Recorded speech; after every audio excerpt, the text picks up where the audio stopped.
Hi. Hello, everyone. Um, this is First Fridays. Welcome, everyone. I'm Insight Checked, or Allison. So excited to have you here all in this February Friday. I can't believe it. 2023, here we come. For those new to the channel, this is a actual play spot where a guest GM comes in and takes over the channel and causes a bit of chaos. And so for our chaotic GM today, we are pleased to welcome Ty from Adventure Slang and some fine folks here as well. I think we are just going to jump right into the story. We're going to be playing Nuovarden, and I've heard a lot about this game. This has been a collaboration that's been in the works for a bit, so I'm very excited to play, and thank you all for being here. And with that, we will turn it over to our seer, Ty. Take it away. Thank you very much. Yeah, thank you so much. For anyone who's not familiar with Nuovarden is, first of all, the game is in development, and we are excited to be bringing this to the world later this spring with your help. So if you like what you see here tonight, please look for that. I have a wonderful cast of players with me tonight to get into this game, and each of them has heard something or knows something about it, whether because they've helped with voiceover, have played with it before, or have done art for the project. Everyone's kind of familiar with it, but most of the players tonight have not had a chance to play it. So Nuovarden is a non-medieval fantasy game. It is an original setting and an original system using our Fortunes D4 system. And we're going to see how that works. I do get questions from time to time. Why a D4? How can you make that dynamic? You're going to see in this game tonight.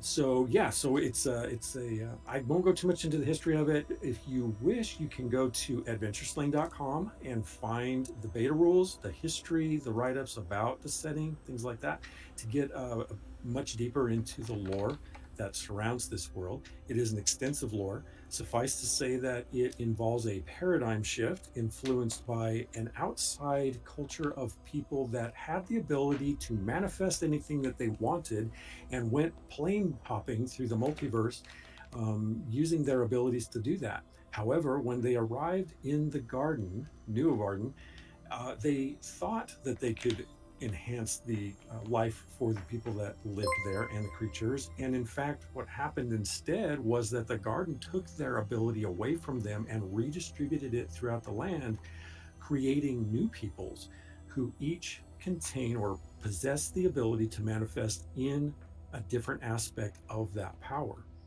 leaving the invaders or the visitors, if you will, with the power of mind, but everyone else with something else. And we're going to learn a little bit more about that as well. We have 4 of the cultures represented in our game tonight. And we're going to start with Candace. If you could tell us, please, who you're playing and anything that you know about the culture and discipline that you are caring for us tonight. Absolutely. Hi, I'm Candace. You might have seen me on the internet as that Candace girl or Candace Magnificent. Tonight I am playing Ona. Ona uses they, them pronouns. So Ona is part of the Wotan, which are kind of like almost like constructs. They have 2 to 4 arms and 2 to 4 legs. Their bodies consist of wooden frames with stone and metal embellishments. Their faces are typically like a metal plate that's kind of more or less humanoid-ish. Mine has a relatively humanoid face to ease the people around me. They tend to reproduce asexually. They're more like hive-minded, and they are masters of technology. Excellent. Well done. Yes, I love it when a new player can nail the description of the of the character that they're playing, which is no pressure for the rest of you. We will get there. Allison, would you please tell us who you are playing? I feel in a very salient way the terror of the kid in class that goes after like the smart kid, and I'm just like, oh god. Hi, I'm Allison, or Insight Checked. I'm playing an Iksha subclass or subculture, Ikshi. So the Iksha as a culture have kind of a focus on other worlds. They can open up dimensional doorways. they're kind of in their own world because they're gazing into the abyss and it's looking back, and so they don't really care about things here in Nuovarden so much. Very like hippie vibe. They can perform miracles, and my subculture, the Ikshi, looked into the abyss and said, "Nah, we're looking back," and as a result, was excommunicated from this commune. And so my character wears gauze over their eyes as kind of a symbol of being shunned or exiled. Oh, and a side thing, I can puppeteer the dead, just casually. So yeah, that's kind of my culture. And as a character, I will play Flea, the Ikshi, and you will meet Flea shortly. Flea uses he/them pronouns. Wonderful. Thank you so much. Yes. Yes, you did well. Jose. I am playing Den. He is a Lamplack. The Lamplack were the original inhabitants of Nuovarden. We were living in a utopia, man. We had technology, we had plenty to eat, everybody got along, and then the Starnum came and did what they did. They caused the emergence, and all these new cultures popped up. Um, the Lamplack now, I don't know if they were before the emergence, but they're pretty big, strong race. They've got males, females, probably everything in between, and they are known for their size and just sort of physical prowess. Um, and I think that's all about them. Yeah, yeah. The Lamplack are big, like you said, and they were pretty hale to begin with, but they had technological skills that they lost in the emergence Yes. when the that transition happened, and the Wotan became the masters of technology at that point. So well done, thank you. And Kayla. Hello, I am Kayla, also known as Time Lord's wife. I will be playing Nafia tonight. They are in Asgar, which is the subculture to the Asgal. The Asgal, their culture is very colorful, very vibrant. They love art, painting, music. That is their passion. The Asgar specifically, they love tattoos. And so that is one of my character's ability is to tattoo either objects or people and bestow upon them powers. And so with that, my character is a lithe frame in all white down covering their bodies. So there is no hair, there is no eyelashes or eyebrows, just this like light feather down that covers them from head to toe. And then stark contrasting painting all over their bodies, and they have this large horn that looks kind of like a didgeridoo hanging from their back. And it has this hide wrapping around it that acts as like a protective case and also kind of like a carrying case around, like with a strap to carry it around one's back. And you see that there's this very intricate tattoo on the hide that every so often glows, and showing that it's imbued with power. Nice description. Love it. Yeah. So we should have one more detail to the Ikshi. By the way, speaking of skin tone and things like that, Ikshi are blue. They have a blue skin. They have solid onyx colored eyes, and they have typically unruly straight black hair. Sometimes with or without facial hair as well, but androgynous in appearance and not all that tall. So Oh, your darn. Asgar, I asked Ty earlier, I'm like, can Ikshi be very, very tall? Nope. not typically. That's fine. I can work with that. Actually, you would be probably the shortest one in the group because the Wotan are Darn. roughly 6 feet, generally speaking. The Asgal are around 6 feet. The Lamplack as tall as 8 feet. So, how tall Whoa. is Den? Dan is 7 foot 1 inch tall. Whoa. 300 pounds. So a little shorty. Little shortish. All right, well, Flea has a complex officially then, just wanting to be the tallest in the group. That's the pain of carrying in this world, which is what your commune told you not to do. I care so much, man. I want to be taller. All right, so as we go along, we're going to field questions. In fact, if chat has questions about how anything works, please feel free to ask as well. Also, a reminder that any donations are going to a good cause. That is to feed people, and there is the few better things we can do to help each other out than to see to it that people have food to eat. So if you feel so inclined, please know that any donations will go to that cause. Also, anyone who does go to Adventure Sling or clicks the URL code on the screen, right, Allison? Do you have that? Mhm. Maybe Right up there. if you read that and go over to our game page on our website, scroll down just about halfway and find our follow. Sign up with your email. If you are verified with your email on our follow list, you will automatically receive, when we get everything pulled together, VTT assets for your tabletop to use with this game. Standard character tokens and weapon and tool asset pack 1, which is otherwise an add-on with the crowdfunding. So you get those just no matter what. Just follow up just to hear about what we're doing and see our progress. And that is open to anybody who does that, including you players, before we go into crowdfunding later this spring. So with all of that out of the way, let's go ahead and get into our story tonight.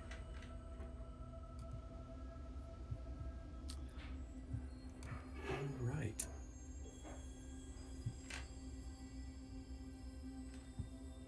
Having met at one of the many range camps across the land, your party is offered a job by Exon, the Ixi trader of the camp, who requests that you visit the Wizard of Chanplok Hollow and retrieve a collection of elixirs that are overdue for delivery.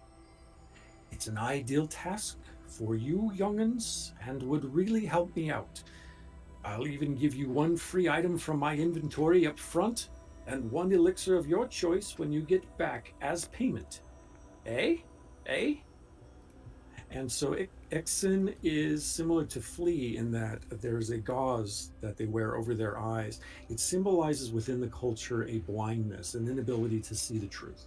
And so sometimes often when an Ixia has this question about should we not be valuing learning about the world that we're in, it's considered a crisis of faith, and they are invited to then go out in the world and find out for themselves, but must symbolize an inability to see the truth, which is what that gauze represents. And Exxon has the same thing as Flea does in that regard. Also, the financial system in this world is barter and trade. Anything just about that you find, carry, or can recover from fights or whatever can be harvested and then traded. There is also a fairly robust crafting system that allows you to turn some of those things from somewhat useful to very useful items as well. So, Exon says, if you wish, you may choose something from my inventory. Otherwise, if you would do this for me, I could really use those elixirs, and the wizard has not delivered them. It's overdue. Is it cold? Is it warm? What's the environment like? That is a great question. In Nuovarden, the sky in the daytime is perpetually amber. It is not a blue sky, it's an amber sky, and it's lit by a central sky crystal, which is a light source that hovers above Black Ilau Lake, which is a landmark of substantial relevance. I believe that's our background, in fact. It has the sky crystal hovers there, and that's where that light radiates from. As people navigate across the land, some have a navi lens, which allows them to use a prism-like device that lines up with the sky crystal in its central location, and then estimates where you're at in the world. The sky crystal burns for 14 hours of the day and then suddenly will dim to the darkening, which is a twilight that lasts 10 hours. This is a new phenomenon in the world. The world as it stands is only about 100 years on. So 5 generations or so have been living in this new garden. There could And this potentially need be a to- tortoise from the beginning then. Yeah, especially I might have been something like that. Or perhaps a but you'll have to read the rules to figure out what those things are. So yeah, so we have this kind of, but the weather does not change day to day until it does. And when the weather changes, the sky changes color, the temperature changes, and very often it is very dangerous to be out in the open when the weather changes. It's very, very rare though. In the rules, the seer is instructed once per day to roll 3d4, and on triples, the weather changes. It doesn't happen all that often. So that's a good question. Typically, it's not a problem. People do carry, especially explorers, do carry warm weather clothing just in case, because you don't want to be caught in an ice storm, for example, or in howling winds or something like that. But you can typically tell as the sky is changing whether or not you have time to get under cover. Does Xan have any armor back there? Ah, I'm sure I do. Would it fit me? We can make it fit. That's what I like to hear. So you wish a hide armor? Is this what you're looking for? Praise God. If you can guarantee me you will make sure that the elixirs come back, I will give you armor that fits you right now. So Other guarantees in life. yeah. Well, I guarantee I will try my best. Flea leans in. Flea is, as you've mentioned, the blue-skinned, not very tall, but like you can tell he stretches himself so that he can maybe appear a little bit taller, especially when he gets near Den, just kind of self-consciously on the tippy toes. He's very thin, and he's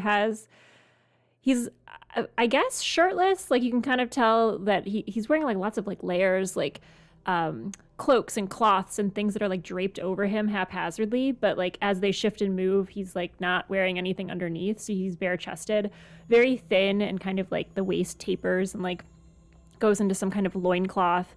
The materials are all dirty, like very unkept and unclean, and little fleas, the namesake, are like jumping around on him. And he has long, dark, stringy black hair. And then the gauze around his eyes, and he leans over to you, Den.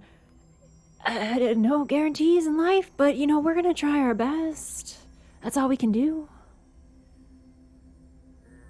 You see, is that smell coming from you? Oh. Yeah. Yeah, I guess it is. I hadn't noticed. Thing to either attract predators or repel them. Interesting. So, can you have any armor back there? Oh, as you're having this conversation with Flea, Ixion comes back carrying a brigandine, basically, or a torso piece of leather. It's hide and boil treated for repelling the initial attack should you suffer one. And it's almost the same size from head to waist as the Ixi, as they come carrying it out and put it down near you for your use. Pick it up, give it a look-see, look it over. I think, yeah, it's in good shape. And the time you spent here in the range camp, you know, Exon does not have, you know, is not an untrustworthy trader. Hey, hold it up and look at it. This will do nicely. Algier doesn't have anything quite this nice. She's gonna be so jealous. Start putting it on.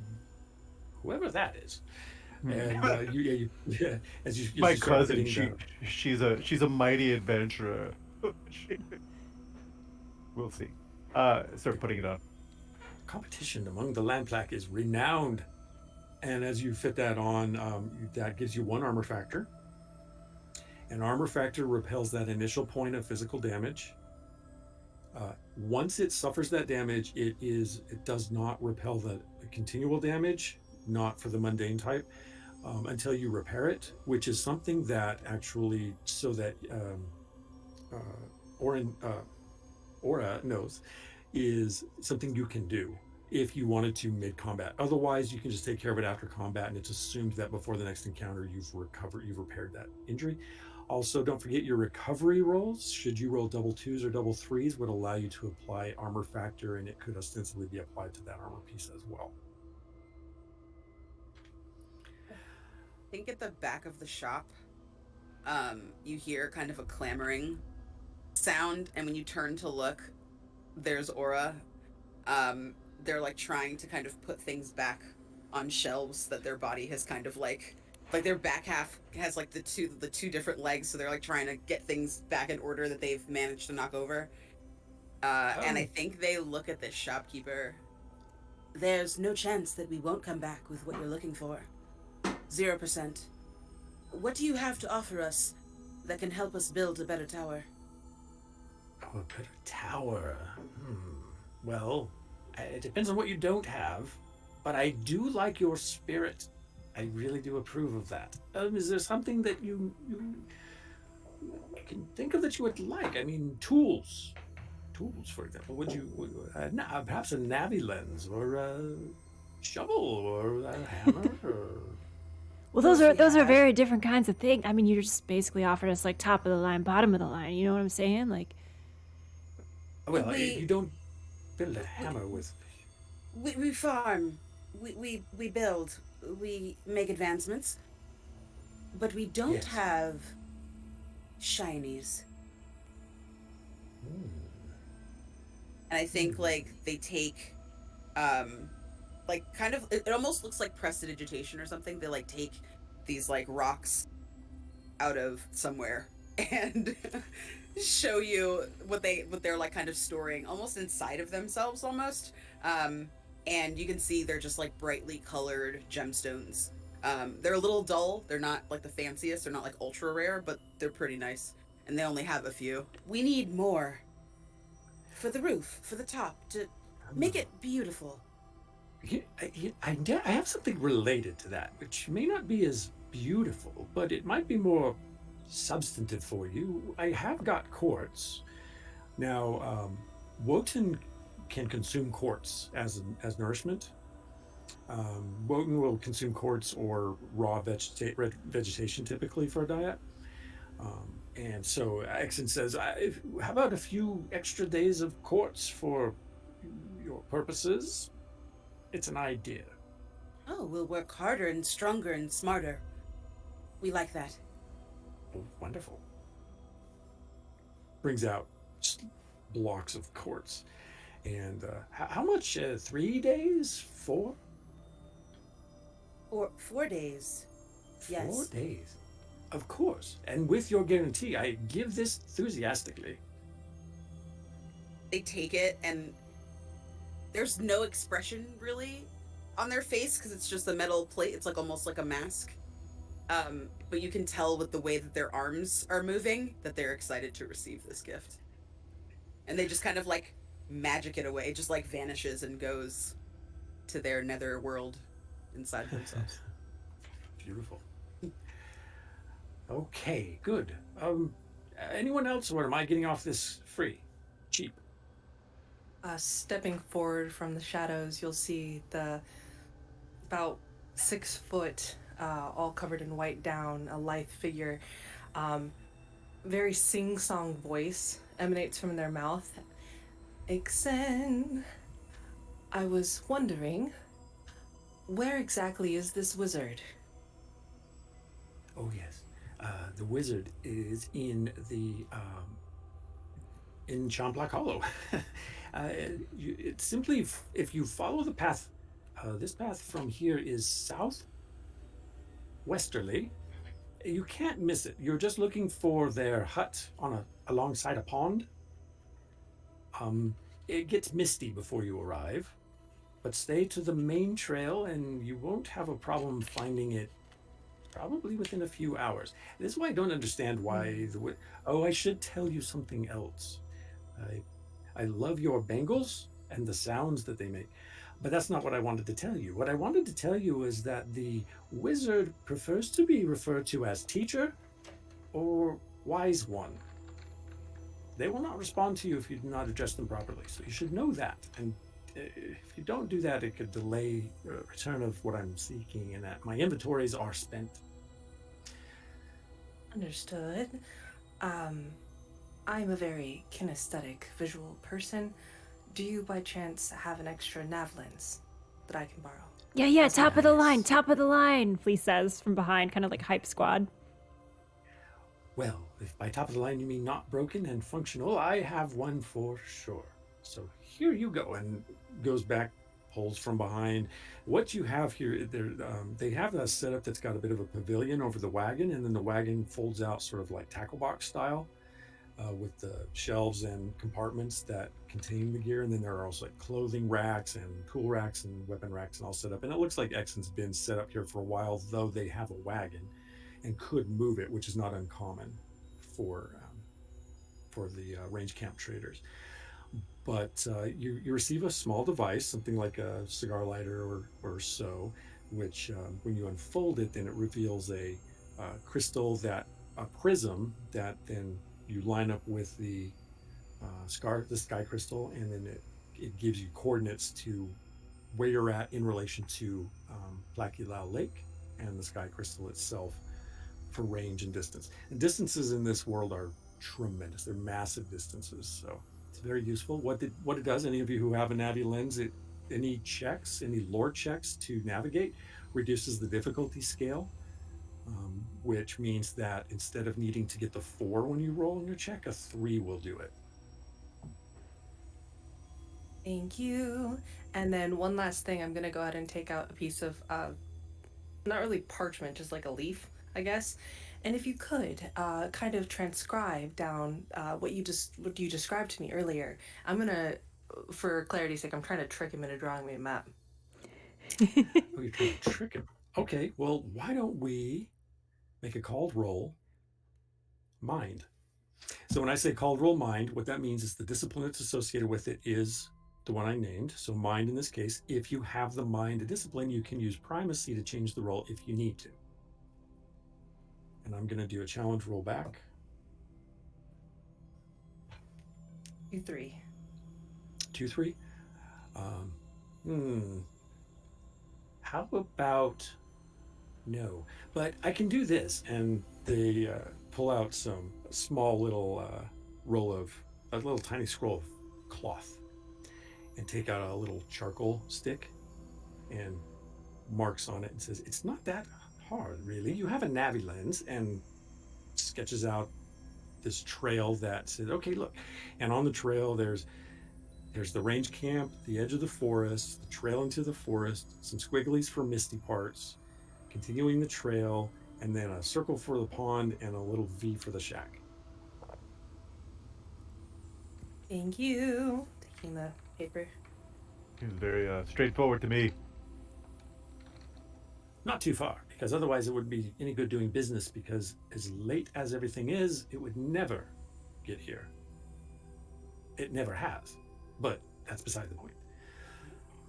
What is the teacher? The Wizard of Champlain Hollow. Yes, I got that much. But what is the wizard? Oh, you mean what kind of person is the wizard? Indeed. A sort of estranged Selku of some sort, oracle type. They're a bit eccentric and enigmatic, live by themselves, not part of any of the groves where the Selku oracles tend to be, but good at what they do. We can't imagine living by ourselves. With no one? No family to speak of. No others. As far as I know, not it is unusual for Selku, or maybe less so for myself or our friend Flea here, but Hey, it's not that bad. You get used to it. You're on the road all the time, wind at your back, smelling everything, smelling any way you want. I much prefer community too. I look to Aura. Aura kind of backs up, hearing what both of you have to say. Not you, Nafisa. Good with you. But the other two. And you hear like another clatter as like their back end just like just backs into something. I will make my way toward the door. Thank you. And watch that clunk and you hit the door frame. Sorry. No Don't harm. mean to- I think my wares are doing fine. Flea, it's good to see you. Good to see one of who understands the struggle. Yes. Is there Yeah. anything that I could get you before you go? Well, I mean, he almost drifts forward. He's got like a very lanky gait. I'm picturing, I don't remember the character, but from The Road to El Dorado, like very just like tall, super thin, kind of like noodly limbs. And You're tall for an HD. yes, I'm trying to be as tall as I can be, you know? Like it's a Good job. thanks. Actually, I'll show you my secret. And he shows like 6-inch heels. Oh, brilliant. That's brilliant. I'm going to get some of those in the shop. You break your ankle on the road. It's worth it. Anyway, good to see you too, you know? Good to see a fellow, exile, I guess. Yeah. Mm-hmm. Why did they kick you out? He gets really close, kind of almost forehead to forehead. Have you spent time in the void? Yeah. I don't like it. Why should we spend so much time exposing ourselves to those unknowns as if they're so important when we're sitting here right now in the present, in this space? There's so much to learn here. I mean, we've merely been aware of this environment for 100 years. I remember, did you wake the day after the emergence, or did you come along later? Oh, man. Well, to answer that question, I'm gonna tell you about why I'm exiled. Oh, I agree. I think we need to pay attention to what's going on here. Because you know what's going on here? Drink, No. dance, drugs, all of it, man. So I don't remember when I came along, but I know I've been having a real good time. Well, we should talk more when you get back. I think we should. If you find any of the drinks and dancing drugs when you're traveling about, bring some back and I'll put them in the shop. All right. That I can do. That's a guarantee, he says, and he looks over at Dan and gives this big wink. Yes. Make sure we find some, lavender drugs, perhaps some geranium drugs. Rub all over your body. Oh, I That's quite the high, my understanding. I don't get it. We too have never been high, but it sounds The tower. fun. The tower gets you high. High, yes. From what I but may have heard. I've never seen it. it doesn't sound like that's what Dan is talking about. Dan seems to be talking about something physical. And I think they reach out a hand and like touch your skin really quickly. Like, what It's is like this? it's like warm marble. Is what it's like. So, Their fingers start to shake like marble. You don't say. So good. By the way, none of the elixirs that you're going to get from the wizard are anything like that. From what the gist, is they're healing, restorative. always good. Nah, we'll take it, I guess. Yeah. Well, bring them back, and then you can have one of them, and then I'll sell the rest of them. I'll trade the rest of them. Well, if that's all, please, if you just go take care of this, I think it'll be a matter of no time before you're back, and then we can drink and dance and drugs. Oh, sounds good to me. What do you guys think? Let's go. Yes. Oh, I And always sort love of- to party. You just watch this and Nafia's like dancing around like. Flea does a little percussion with his feet, with the heels, kind of clicking different tempos. Like not quite the same without a bonfire. Oh, but poor Aura's the only one who's not sure what is going on here. But No idea. Hey, Aura's Really enjoying watching though, taking it in. all right. is Okay. Aura's posterior dancing of its own without them knowing? You see like 2 of the 4 legs like tapping along with Nafia. Yes, Aura, yes, you've got it. Keep going. Is this dancing? You're doing it. You look amazing. See, Oh, that one, the robot. this is why I left the cult. This is it. And he just kind of like looks at all of you, like making a lot of what you assume to be eye contact behind the blindfold. We've just created a dance party in this guy's foyer. Yeah. A cult is community. Flee. Why would you leave the cult? For this, Aura. Living here in the moment. Stinking it up. I'd rather be working. We have a lot of work to do. All right. Party's over. Let's go. Oh, Goodbye. Okay. Yeah. So we Oh, go ahead. no, as we get on the road, I look down to Flea and look at your, kind of look pointedly at your sash, at your blindfold, and say, "No, we're leaving into the wild now. That's very dangerous." What? This? Yes, you see these? Uh-huh. And these are my eyes, my ever vigilant eyes. Even when I sleep, the predators think I am awake. Well, good. You have 2 for both of us. But I suspect your smell will keep most of them away, so you should be Oh. okay. Well, you've been really hard on me about it, but it's actually not me. And he reaches down and picks up this big bag. It's like the size of a Christmas tree bag that you use to store your tree when it's not the holiday season.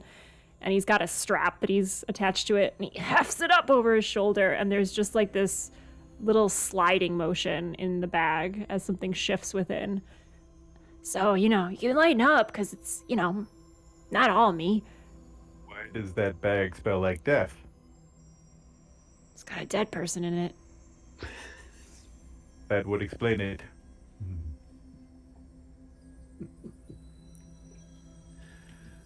And on the trail you go. Because as we're walking like along like to our destination, Ona kind of sidles up to Nafia, and they unroll a map that they have, and it's like a nice complete looking map, and they have in one hand this map, and then like in the other like outer hand one of them is holding a nav lens. Why didn't you mention this amongst your assets to begin with? Well, we didn't want to interrupt. Everyone seemed to have a lot of questions for the man. But thank you for teaching us something new. We don't dance. I'm glad that you have those. Looking at the items, I wouldn't have wanted to take yours either. They seem important. Where we come from, Wotan, we share. We share. And they gesture to the rest of you. Yes, we're on the road. We need to share. Sorry about your crappy map, Navia. It's the thought that counts, and she tucks it away into the satchel. I would like to inquire about the shiny rocks that you have, Aura. Oh, the shinies, yes. The shinies. And they like pull the rocks back out, and you can see there's like some rainbow fluorite, some labradorite. So like they're like darker, but they have like nice colors. We use these to get closer to the sky. The sky is amber, like a rock. Those are gorgeous. I wonder if they would make... And you just hear Nafia start ranting about paints and pigments, viscosity, and like just starts rambling about paints. Paints. What do you paint? Oh, we could tattoo your body, objects, paint, and she gestures towards all of the intricate symbols and lines and all adorning her body, like this. Oh. It will shine. I have no tattoos. I have lines, and they kind of gesture to all of like the bark that's exposed of their skin, and it's got like all these beautiful like knots and whorls and stuff in it, and they're like, hmm, It's tattoos. like a unique tattoo. Only you have it. It's personal. This is. Do you mind? And just simply, not like touching, but like somebody in a art gallery observing a beautiful piece of art and just taking in every single aspect. I've never seen a Wotan, I believe is.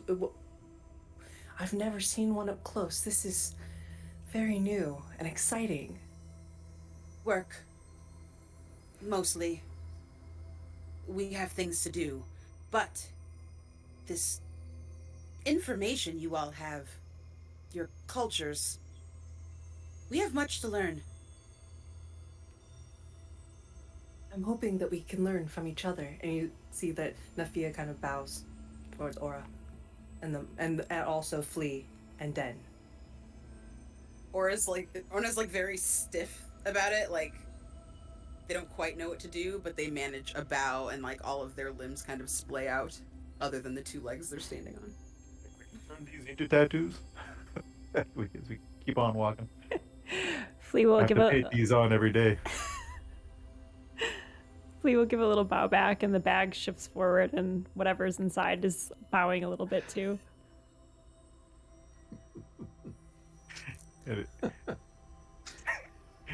Anyone you knew? I don't think so. I lose track of them. I think I shifted this one out in the last place, as a fresh one. Good to know.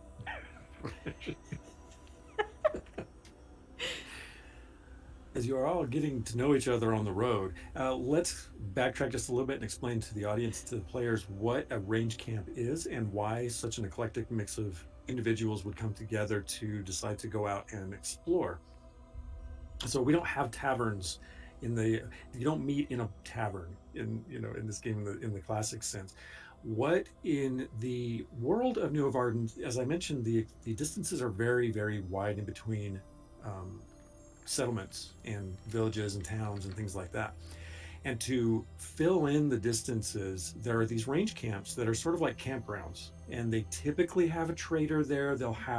Sometimes they'll have a sort of a range camp manager and security force that just keeps everyone safe. They're generally open air. Folks just pick out their little patch of ground for camping, and then explorers go to find other explorers to join together with, because there's safety in numbers. And it's typically, now, the reason why an individual may become an explorer is going to be relevant to them culturally, and it's going to be relevant to them personally, and it may be vastly different from why another individual will be exploring. But because of the safety factor and the overarching unified goal of exploration and learning more about the garden since the emergence, it's valuable to find other people that are doing this. A lot of times explorers are heroes of their home. Sometimes, as with Flea, they are outcasts and are finding their own way. But because of the diversity in disciplines, the overlap is very beneficial to keeping each other protected from the various unknown threats in the world. The creatures are different. The energy is different. The ruins hold mysteries lost to knowledge and records of the past, as well as the life forms that have changed in the time since the emergence, and even may have come through the veil from other dimensions. The Ixia know this best of all, as do the Starnum, who are not part of this group right now, but were the catalyst for the change. So that's why. So you go to these range camps, you find supplies, you find other allies, and then you agree to travel together and learn about each other as you go. And that's what you're doing here. And because you're new explorers, Exon thought it might be a nice little task for you to go and retrieve these elixirs from the Wizard of Champlac Hollow and return them um, as a favor or as a task. As you move away from the range camp, you get into the forest. The foliage in Nuovarden is not just green grass and green leafy trees and evergreens. It's also blue and lavender and yellow and orange and a range of colors typically. The grasses that grow everywhere, they're a thick asparagus type stalked grass that is very nutritious. The gore herds cover the plains grazing on this stuff for thousands of miles. And a gore is a 10 to 12 foot tall bovine type animal that is both wild and domesticated as a beast of burden. They're very common. They're a very well known creature, and they feed on this grass. But so do the other humanoid cultures of the world. It's very, as I said, very nutritious. There are other plants, the harpweed, um, the there are fungi that have various properties, some which Flea knows very well and has been introducing to others, perhaps. There are blackwater deposits. So, a blackwater deposit is a freshwater pool that has primacy restorative capabilities so long as the water stays in its natural basin. Sometimes blackwater rain falls as well with the same benefit. Black water may also be collected, and after it loses its initial potency, is still used as a catalyst for other elixirs and recipes and designs for other purposes. So the world is very intertwined and very cross purposeful, for lack of a better term, in the way that things can be combined and used. And but there are dangers, which takes us back to why an eclectic group of individuals would gather. If we think about the Wotan may be looking for supply caches that they can then go back home and say, I found this massive supply cache of stone or wood or something, and they become a hero and are rewarded, almost antithetical to the hive mind, with more time on the tower, which is a place of devotion for Wotan to the far north. The Lamplack have a lot of ancestral appreciation for the ruins and the land the way it was before, and the hallmarks of and landmarks of destinations from the ancestors. And then the Asgar looking for materials in the world that they can use to make more beautiful art and more inspiration and collect things and also just to make friends. And then there are other cultures out there as well that we are not representing here tonight that have their own reasons for doing things as well. So, continuing back with our story, you are moving through as we determine that the weather's good, the day is bright, and as you make your way into the forest, the trail meanders through a vibrant foliage. A canopy of brightly colored leaves filters the amber light of the sky, giving the landscape a soft golden glow. A gentle rush of a crystalline creek passes nearby, and you notice an array of beautiful flowers bobbing atop the denser undergrowth in a vast spray of color. The blossoms suggest a delicacy you have not yet experienced among the many edible plants in the new garden. So, if you will, picture this environment where you've got this beautiful creek running along to the left, the trail passes into the forest, and this array of beautiful flowers has sort of like rides the top of the foliage and dots all along the side of the trail. And the trees are dense. You don't see the more reputed blackwood tree here. The blackwood tree has a very dark, solid black wood that's used for a lot of crafting. None of those trees are in this particular forest, nor do you see any of the bioluminescent fungi that are common in some parts of the world. But it's beautiful nonetheless, and it's, especially perhaps from the Asgal eye, it's hard to not appreciate that sort of technicolor world that is all around you. Here you are in this forest. One of the things that is common to do along your travels is to forage as well. So should you be curious about anything, you can make checks to see if you find anything of value that you can then just pluck and bag and take with you for potentially valuable trade or sustenance. You said those flowers were edible? They look like a delicacy you've never Oh. experienced before. They look edible? Keyword. I mean, most of the foliage does. You know not to eat the leaves typically, but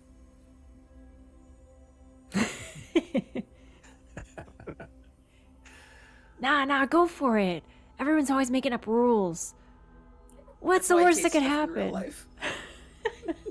I just taste spicy.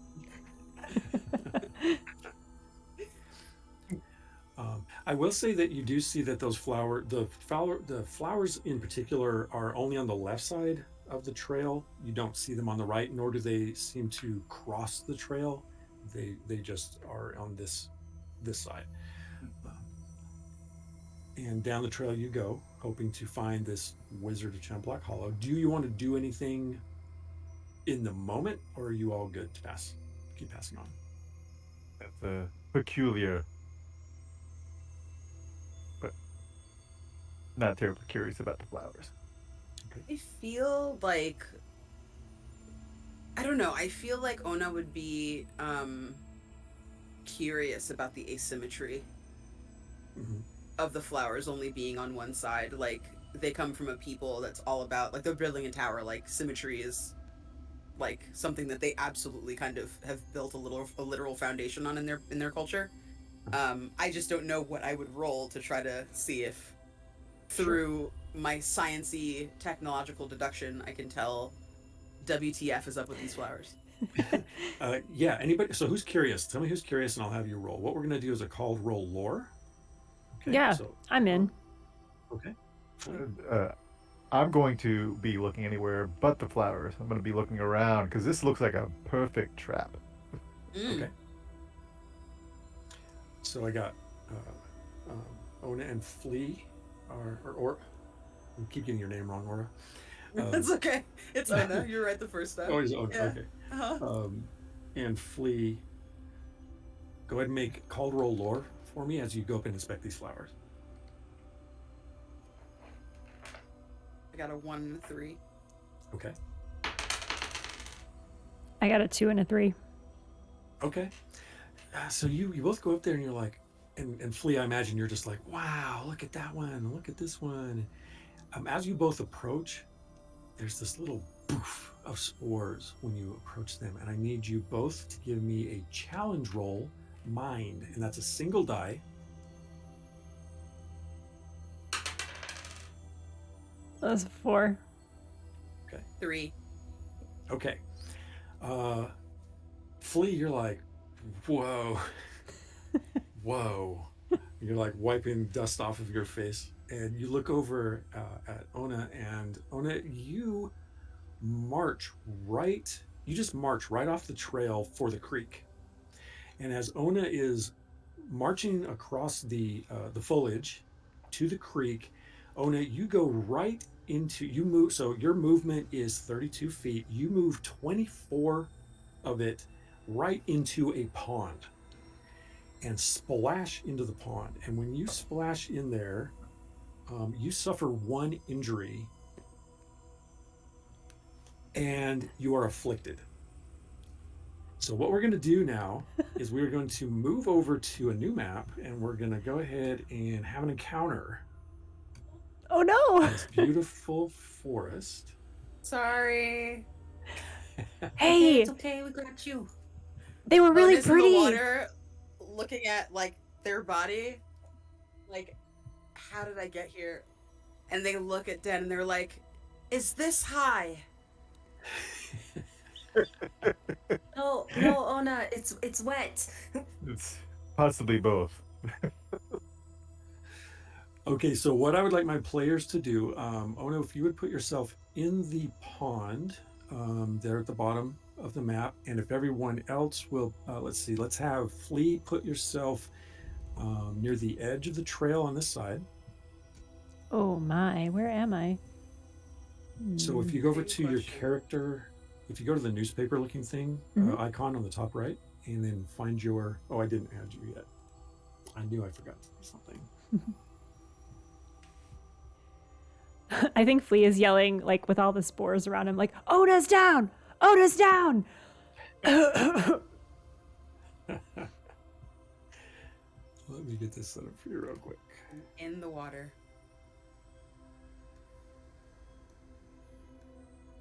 Sorry. 'Twas me. I did it. It's okay.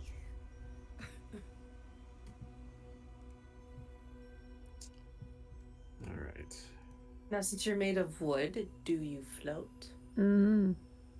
I would hope so. There's more wood than metal. I mean, I've got some stone on here too, but don't tell the GM. Please. Oh, yes. Oh, no, I did not do it right. I gotta remember where your avatar is real quick. Here we go. Got it. In the meantime, even though I put a weird amount of money for our donation goal, I don't know why Twitch did that. Donate to the food depository if you are so moved. And Jeez, yes. $2.75 is not the goal. So whatever your heart is telling you, Gotta start somewhere. gotta start somewhere. It's amazing. It's amazing with food charities how little goes, how far they take it. They can make it go. Mm-hmm. It's really remarkable, and one of my favorite charities to give to is feeding people, because I don't like to be hungry either. I understand that. New Flea, you're almost up. It's okay. I'm enjoying the mushroom spores. It's fine.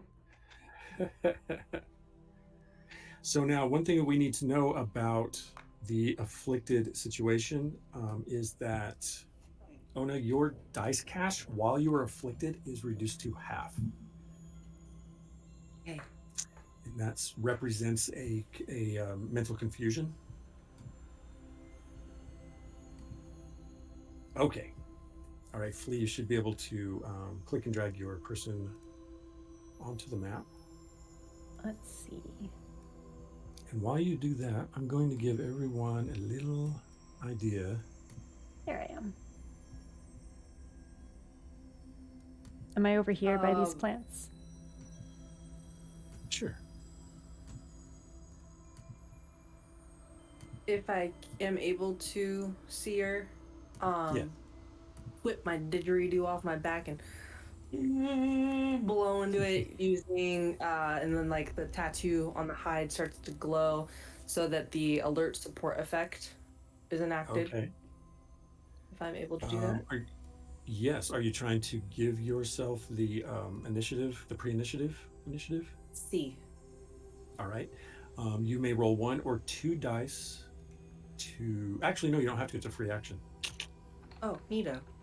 Yes. So you are alert for the next round, to the end of the next turn, which means that before we go into combat order, we are going to go with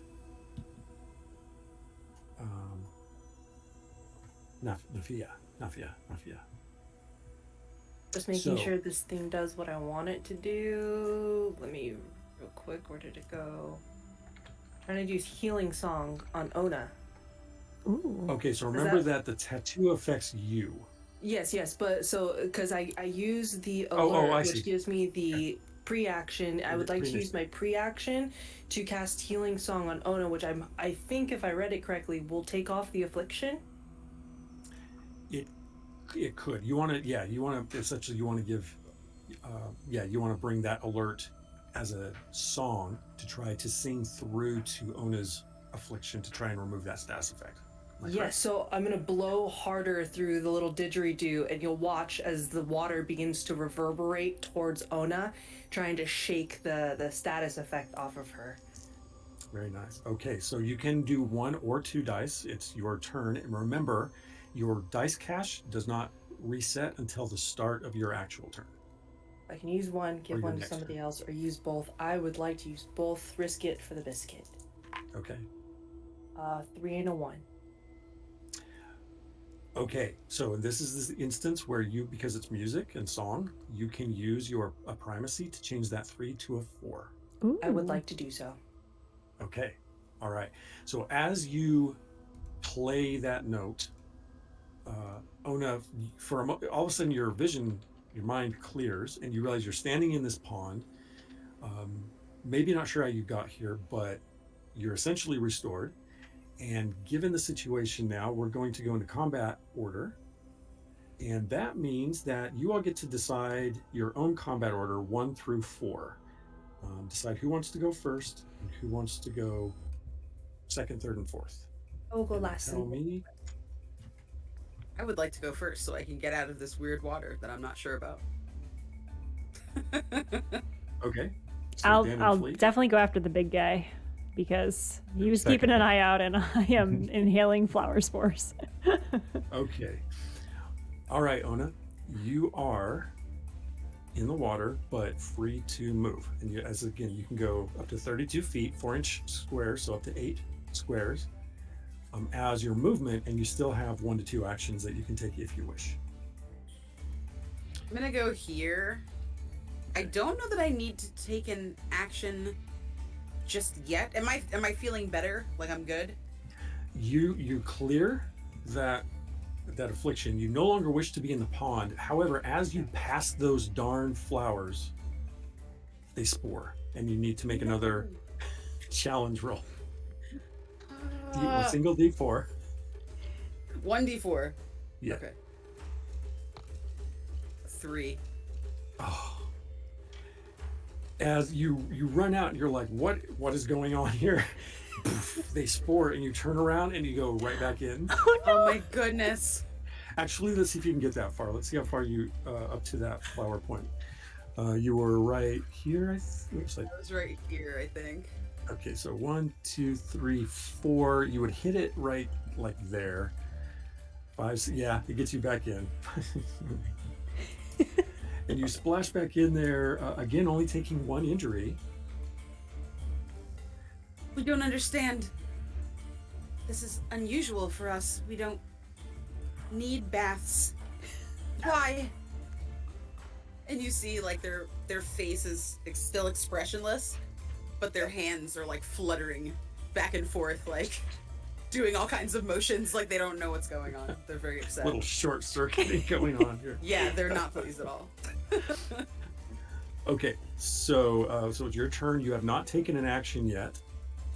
I don't even know what to do. Stuck in this Right. Twilight Zone water. Yeah, Twilight Zone water. So here's the challenge that is before you. You have 1 die because you're afflicted again.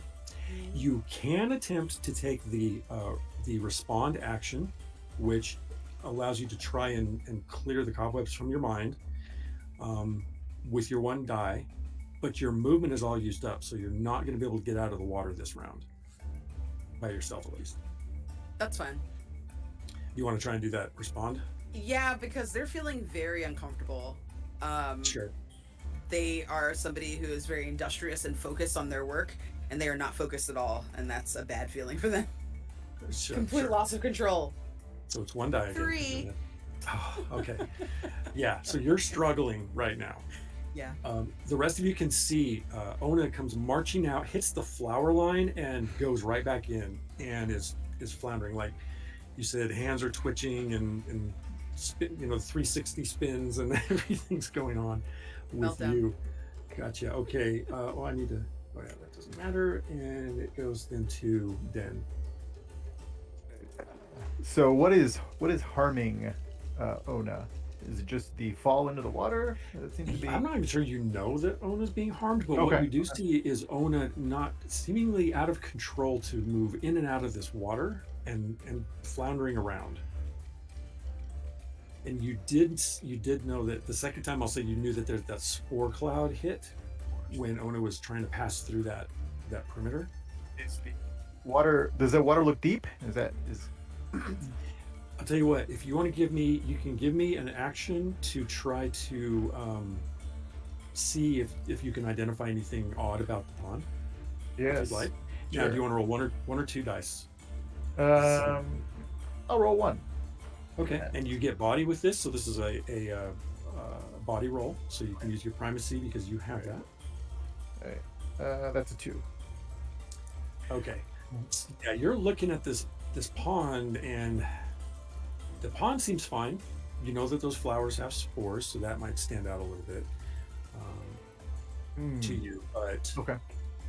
and then so you have one die left, which means you have another action if you want to take it, or you can hold it and you can move or end your turn. Do the flowers go all the way around that water, or is there a way around?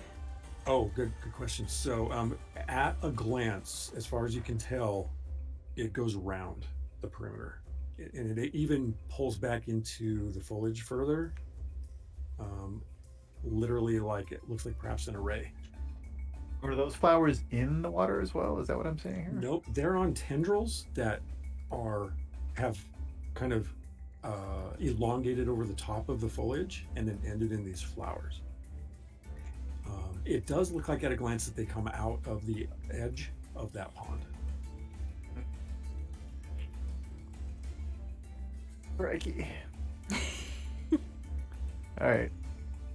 Den is going to.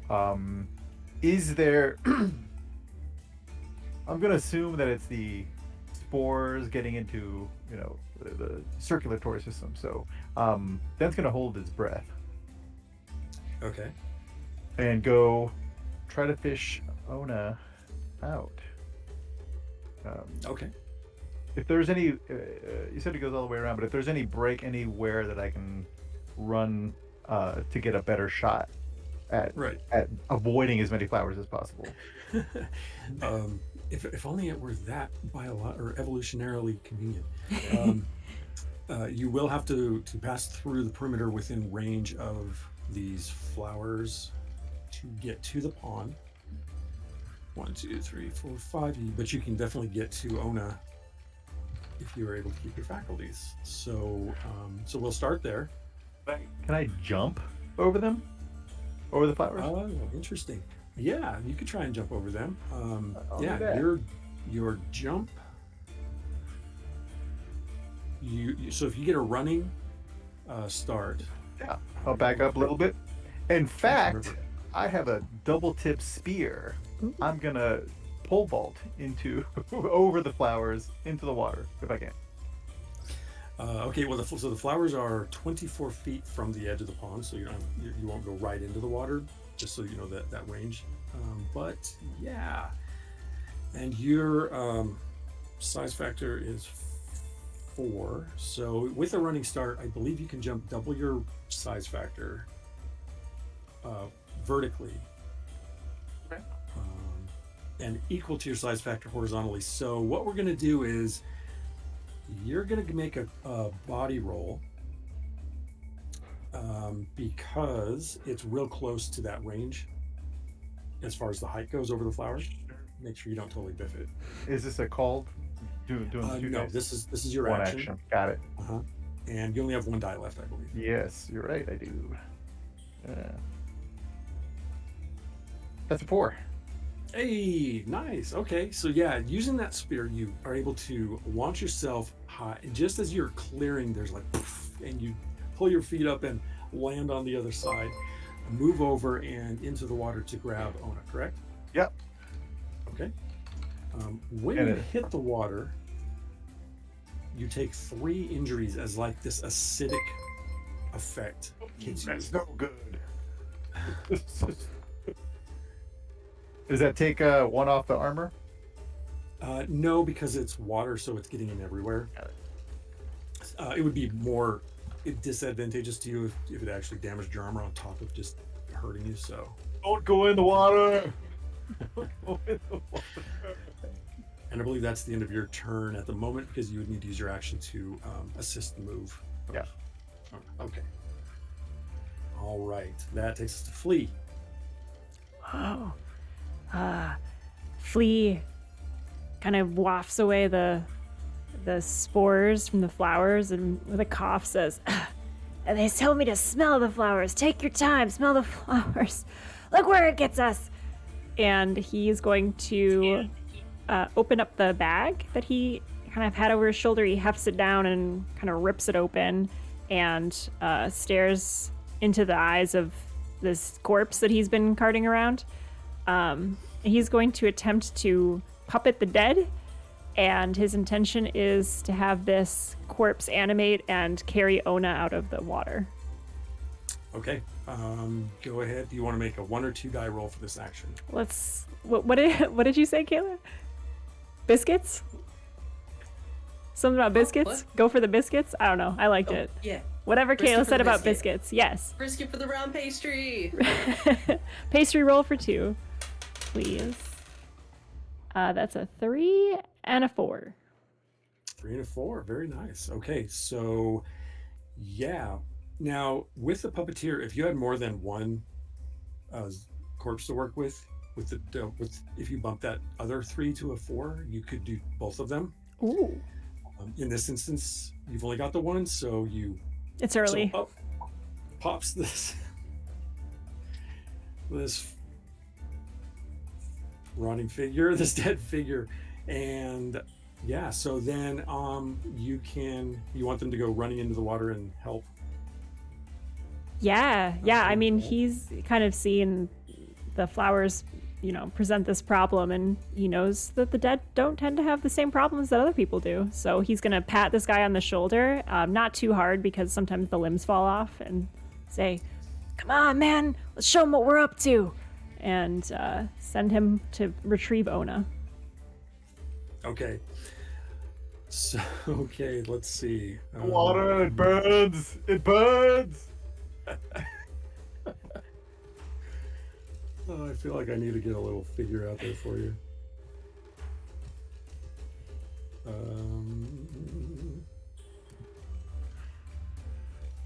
Yeah, here we go.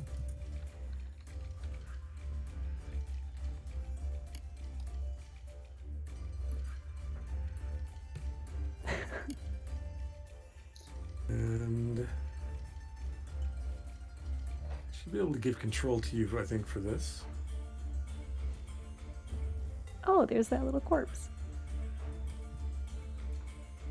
No. Not All right, something so we into hear the on the water. stream every day, but today, yes.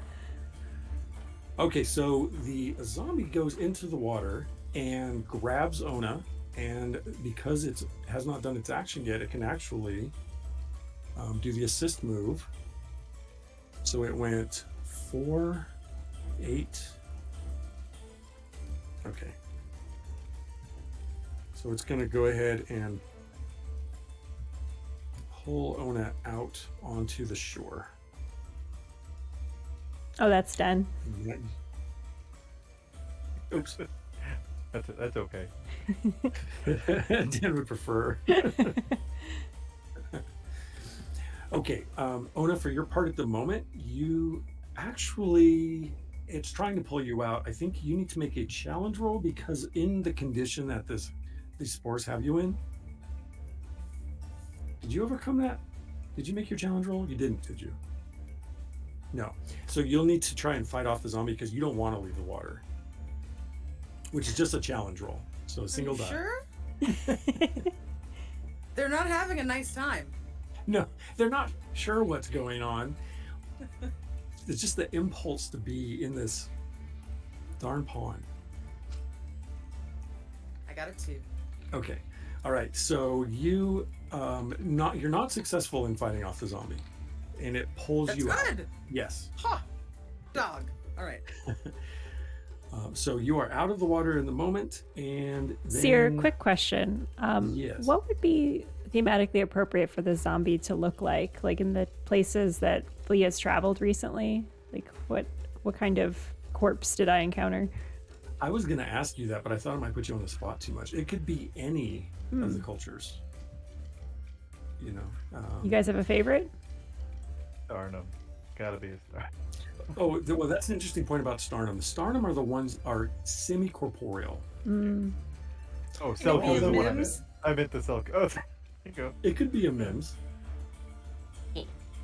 Mims is like a like lizard person. Nice. A very small lizard sort Small of humanoid. lizard creature trying to wrestle this like boat of a rodent out of the water. Flea just kind of scratches their head like, I remember that it was bigger. Ah. I gotta get it heels too. It does manage to succeed. So is it a Mims? Is that what it is? Yeah. That's what I'm hearing. Yeah, let's go Alright. for Mims. Love you, Allison. If you want to know what a Mims Little looks Josh like, is you like, can, yeah. you can see the Mims on the cover of the beta rules. They're sorry, I'm gonna be a child right now. They're on page 69. Nice. Oh, there you go. Love it. Nice. Yeah. Well, our pages don't go to 420, so. Link in chat for the curious. And Flea, did you have any other actions? You still Um, have them, don't you? Or you rolled, Well, you rolled both I dice? rolled double biscuits, and so would I still have a movement for me, even though my You can zombie move. moved? Okay. Yeah. I think Flea would maybe try to. Well, I'm on the other side of the flowers. It looks like You're inside the perimeter. interesting. I guess. Do I have birth to go around my Mim zombie without going across the line of the flowers? Or it doesn't really look like it where he's positioned. No, Okay. no, it doesn't look like it. I think I'll stay where I am and look around for maybe a big stick. Do I have a free action for something like that? Yes. Sure. Depending on what you want to do, you're just trying to find a big stick to pick up. Yeah. Well, intention maybe next turn is to try to hold it out over the water towards Den. So maybe I can ready that this turn with my free action to just hold it out. Okay, so you pick up a stick to try to help Den get out of the water. Yeah. Yep. And I'll All right. I'll I'll have it shoved underneath my armpit and then kind of look and flip it around so that the stinky end is hanging out to Den. And, I got you, buddy. Beautiful. And that's your turn. Yes. Okay, Nafia. So I have this idea, and I have this 40-foot rope. So what I would like to do is I would like to tie one end around kind of like a lasso and like, here, I'm gonna roll a dice. 1 and 2 is Den, 3 and 4 is Flea. Okay, we're aiming for Den, so I would like to try and lasso it around Den and kind of like, yeah. 5. So that's 20 feet. Yeah. Okay. All right. So you're like, and you make it a little bit of a beefy knot so you can get it enough weight. I'm a beady boy. All 7 And feet of you- you. So go ahead and yeah, it's basically just a physical sort of attack roll, kind of as a body roll, but it's an action. So do you want to use one or two of your dice? I'm just gonna risk it for the biscuit and use 2 again.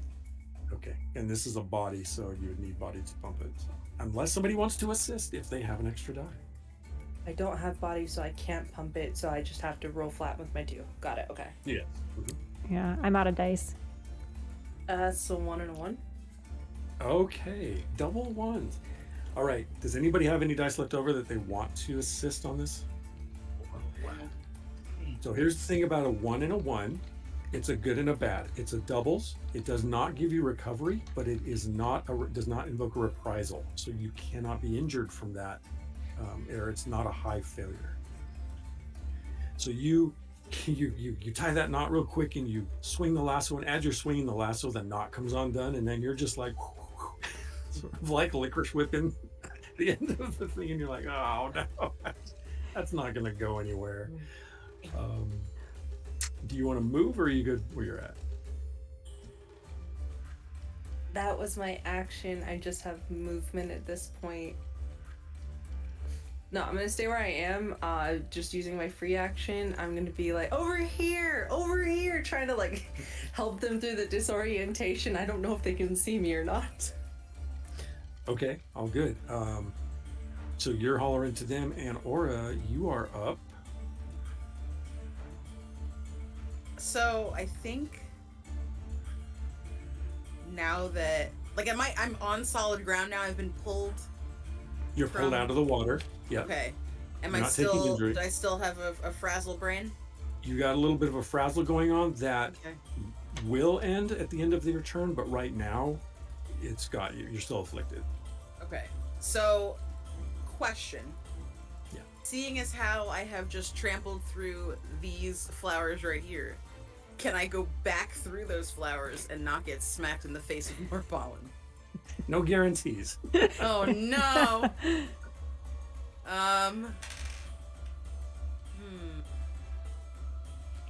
What manner of ingenuity might I use? Oh! Can I set fire to... No, that's just gonna make it worse. Never mind. I just realized... Technically, that would be a Lean ability anyway. That'd be the element discipline. Oh, so I have Unless a you did fire it starter. That's true. Yes.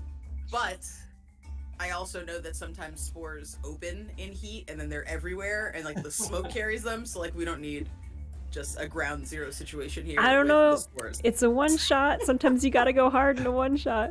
Oh my goodness. It's still early. But, Would you like some I've help? already Would been you like enough trouble. Would you like a suggestion on what you might be able to do as you learn how this all works? Sure, yes. Because frazzled. Yeah, you could build a bridge up to 8 foot high, 8 foot wide, and 8 foot long. My technology. Mm-hmm. Okay, that's what I'm gonna do. I'm going All to there's probably like reeds and stuff at the edge of this pond, and I want to try to like gather those up and like you said, build a little bridge to get over the spores without disturbing them with my mighty limbs. So let's review a couple of things. You only have one die, but you do have primacy for this because it's technology. So go ahead and So see how it goes. concerned. Or Yay! There it is. All right. Nice. So your bridge, I imagine looking at this, that your bridge goes from like you move like maybe here to like well, it's only 8 there. feet. Oh. It's only Then 8 yes. two squares, right? Yes, then. So probably this square and this square, which would put you on this side. Perfect. Okay. That's enough for me. I just need to be away. They've had quite a day and it's been like 10 minutes. Yes. Everything was fine when you were at camp. Oh my goodness. Is that the end of your turn? Yes. Okay. Yes. All right. We will remove this status now as your brain clears. And very nice. Okay, so one is out of there, and it takes us then to Den, who is in the water at the moment. I am going to try to enhance my body Okay. and make my legs into grasshopper legs. Cool. And jump the hell away from this water, if possible. All right. Yeah. Okay. So you're gonna just leap out of the water. Okay. So that means that depending on your roll, you need to roll for the manifestation to make sure that you get the enhancement, and then you can leap. Okay. So you want to do one die and one die. Is the leap a action, or is that just movement, or is it an action? Oh no, that's movement actually. Okay. You're right. So my priority is actually making the change so that I can boom out of there. Mm-hmm. Okay. All right, 2 and a 4.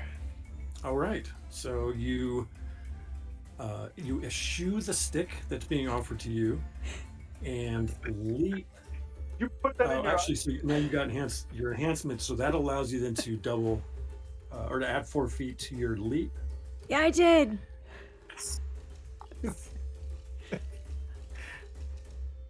So let me. So are you leaping straight out of the water where you're at, or do you want to get out to give yourself a little bit of a? I'm trying to make an arc towards away from the flowers. So basically, like towards Nathia. Okay. Yeah. So you're trying to get over here. Yeah. But you are 4, 8, 12, 16, 20, 24 feet away from that point. You can leap with your enhancement straight out of just straight flat-footed, basically just out of the water. Okay. All right. Well, if that's all I can do, then that's what I will do. Okay. I don't want to be in the water anymore. Right. Yeah. That's a good Ideally, idea. beyond the flowers, but if not possible, then just out of the water. Yeah, these flowers are actually closer than technically they should be. They go out a little further, but we're hybridizing it because that's where we're at the moment. Yeah, if I can, I would stay on the inner rim of, on the outside of the pond and sort of make my way afterwards. So we're not worrying about the Right. spores happening. Okay. All right. So here's where things are at. So you leapt 8 feet, which gives you still 24 feet of movement, which means you could try to escape the array if you wanted to go and do that now. Yeah. Just want to go for it. So you're just going to shoot for it? Okay. Yeah, so you run through, you pass the array, the spores come out. Go ahead and give me that challenge roll. Single D4. Single D4. It's a body, so you... Actually, it's mind. It's mine. I got a 2. Ouch. Okay. So you hit those spores and you're like, I gotta go back to the pond. So you get here to the edge, but you have no more movement, so you can't go back.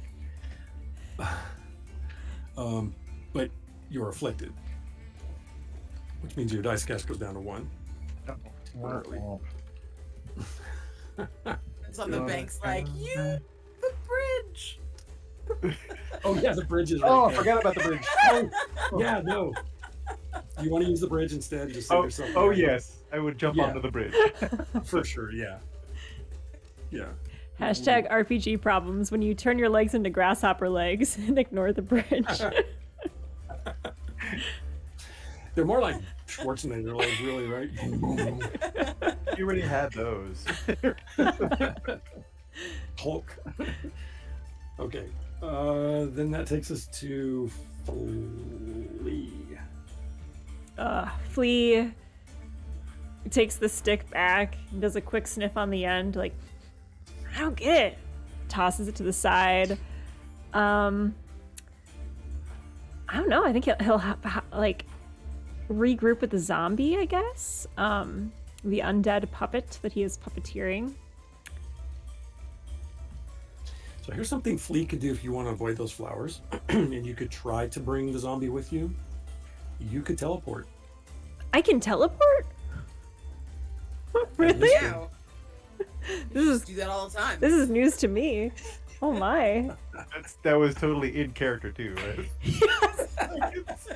Dude. Dude, I can teleport. Wait. Oh yeah. Ah, man. It's been so long since I've been at the cult that I forgot all the things that we had to do with the rituals and the rite. How do I teleport? It's just you're going to manifest teleportation, which allows you to move your area, your affected area, which at your evolution is 8 feet. So you could go on a standard success. You can Okay. teleport from where you're at to 8 feet away.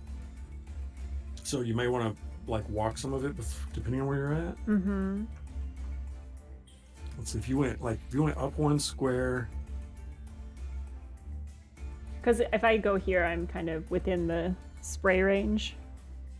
Technically, I mean, by the way the map is laid out, but again, it's all sort of eyeballed. So we know that, I mean, you could put yourself in a position where you could teleport 8 feet Maybe I could go here. either side. Yeah, Kind of like. if you're 4 feet away and there's 4 feet of room on the other side, that's 8 feet. That's going to get you clear of the... Awesome. Is this a power that comes from looking into the void? It's a mystery Okay. discipline thing. Okay. So essentially, yeah. It's like spending that time in the mysterious realm of possibilities, the space-time continuum, whatever you want to call it. You can manipulate the physics. Okay. So Flea has an attitude towards this of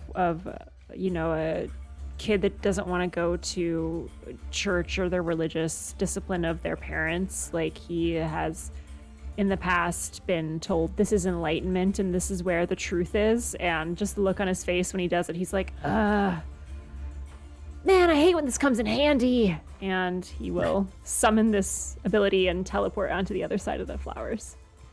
Okay, well, you rolling 1 or 2? Oh, I was so excited to do it. I already started to move my icon. I'm gonna roll 2 big biscuits. Okay. That's a 4 and a 1.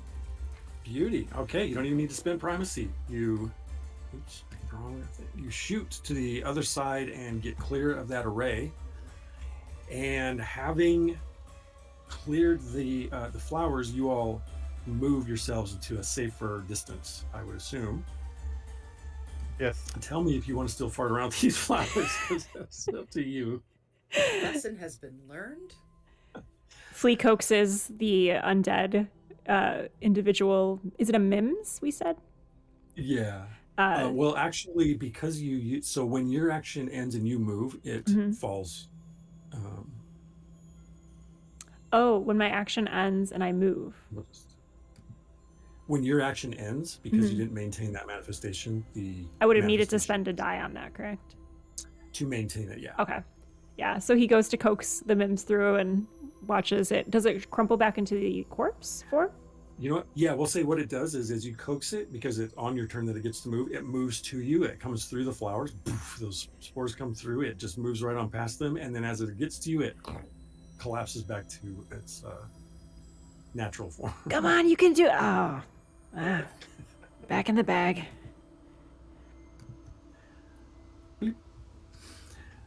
As you examine this pond area, trying to get an idea of what is going on. Nothing to do with this pond anymore.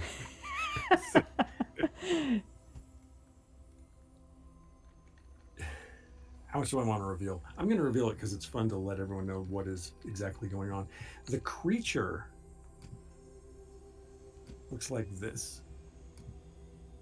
What? I hate it. It is a big pond, and it does not move in this instance, but if it were to move, That's a Sarlacc pond. it would literally walk out of the creek on tendrils. It would retract those vines and those flowers, and it would move on. So the flowers are part of the pond. Yes. Diabolical. No, I hate it. I hate it so much. That's awesome. No. That is our dread pond creature. It's a gigantic trap. No. Yes.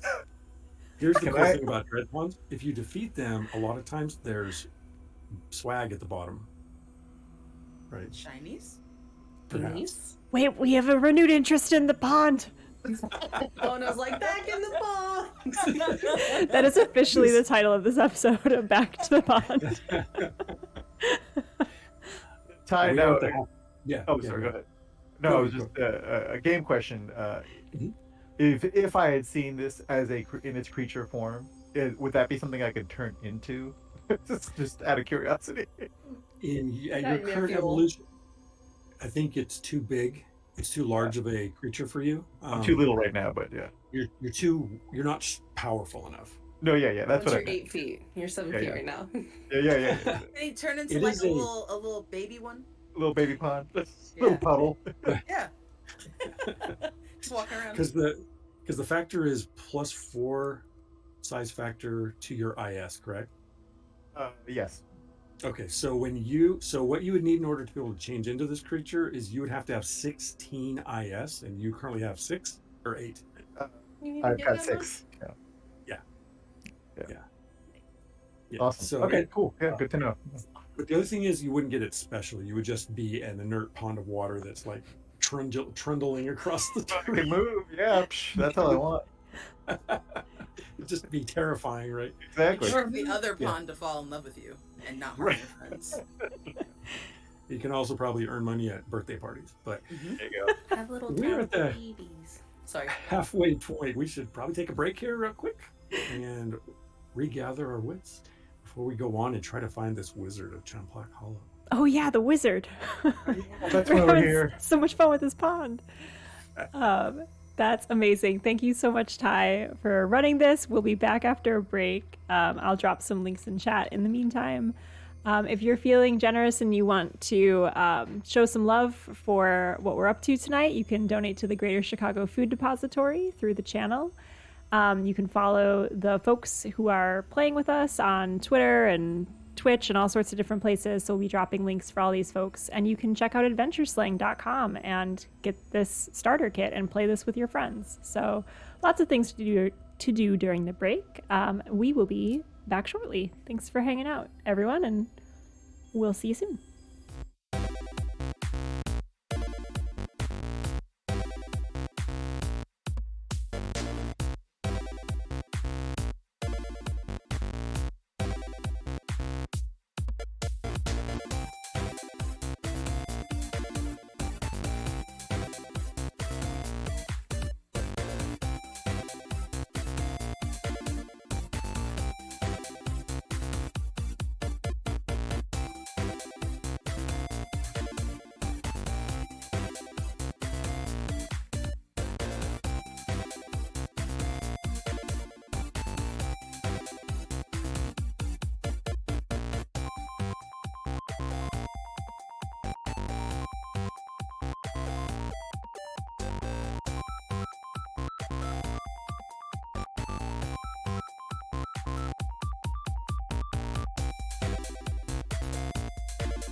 Hello. We're back with more First Fridays. It is the first Friday of February.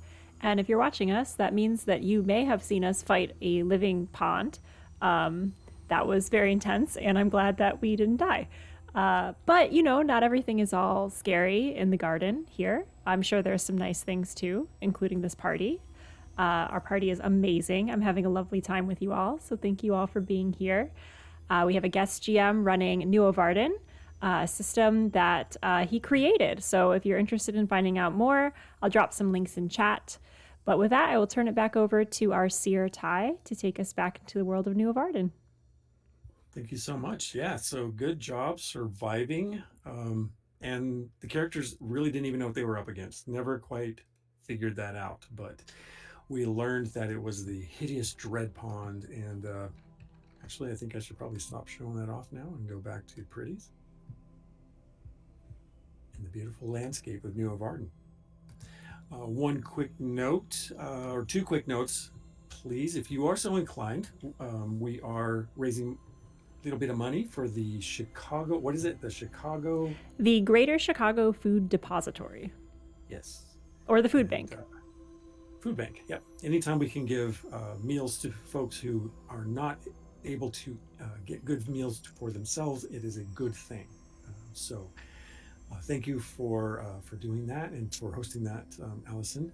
And also, if you would like some free stuff related to Nuovarden, if you go over to adventuresling.com and to the Nuovarden RPG page, or click the URL dealing above the CR code that's on the screen, it will take you there. You can sign up to follow us to get news about our future crowdfunding effort to get Nuovarden once and for all out into the world so that folks can have it for themselves.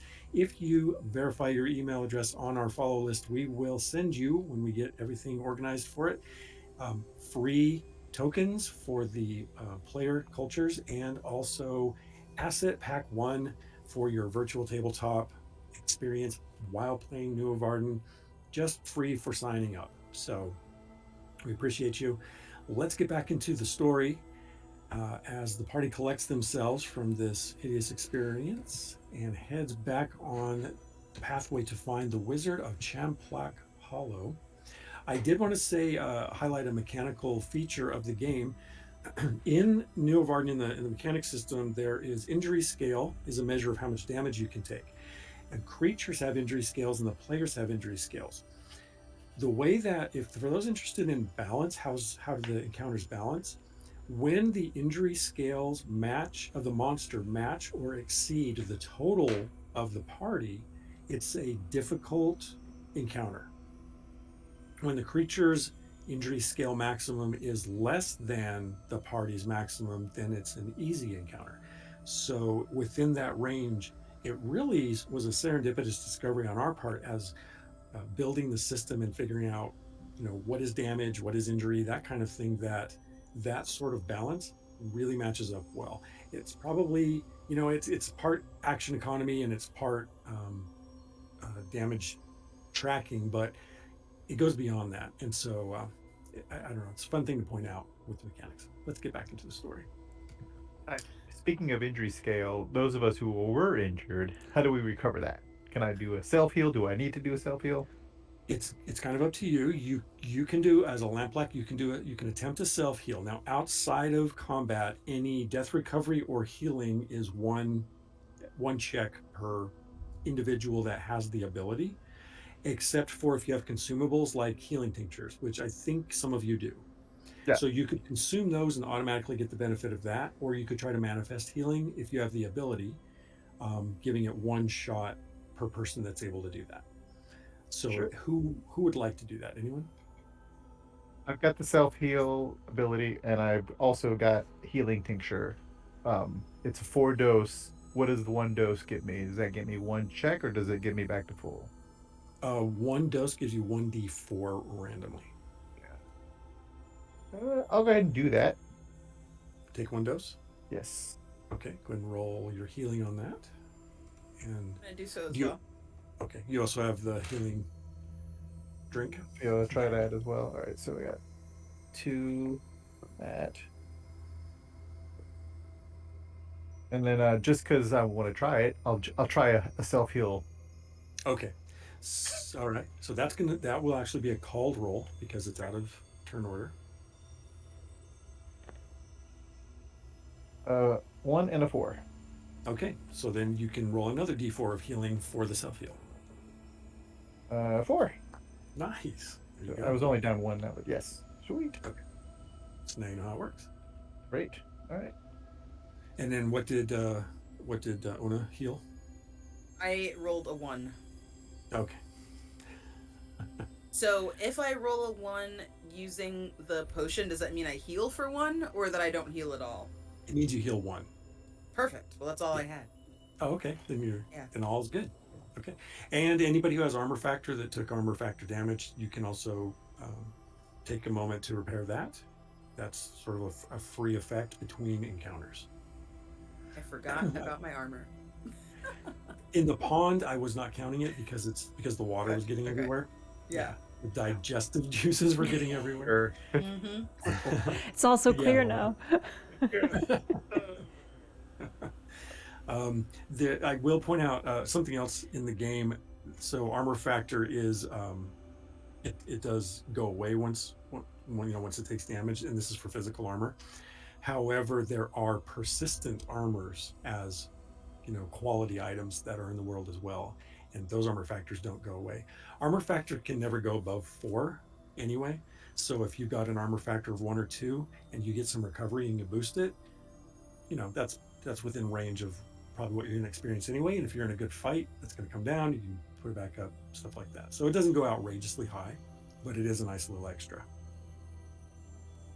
Cool. All right. Does anybody else need healing? Like flea?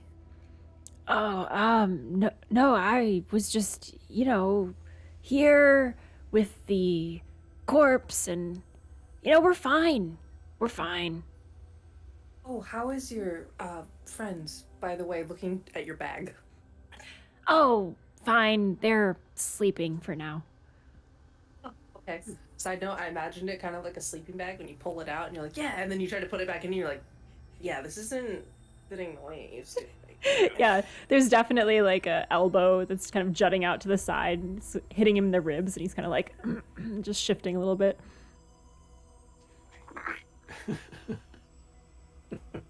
Oh dear.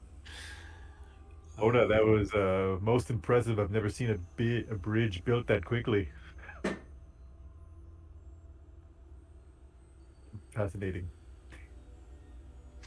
Of course, that bridge it eventually faded away.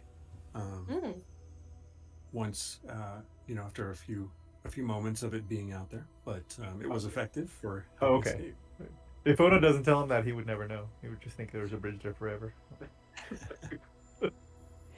Yeah, are you okay, Ona? I saw that you were kind of kept going back in the pond.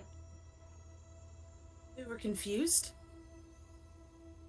We're not usually aimless. We're useful. Not today. You could see, like, their body language is still very kind of adroit and kind of tight. They don't seem a frolic as perhaps they once were. You were useful to the Dread Pond. That is true. Thank you, Den. You're welcome. And we learned a lot, at least, from that experience. Yeah, we learned that the flowers don't really do anything for the senses. So, can Flowers are not save shiny, those. and they are not worth it. Agreed.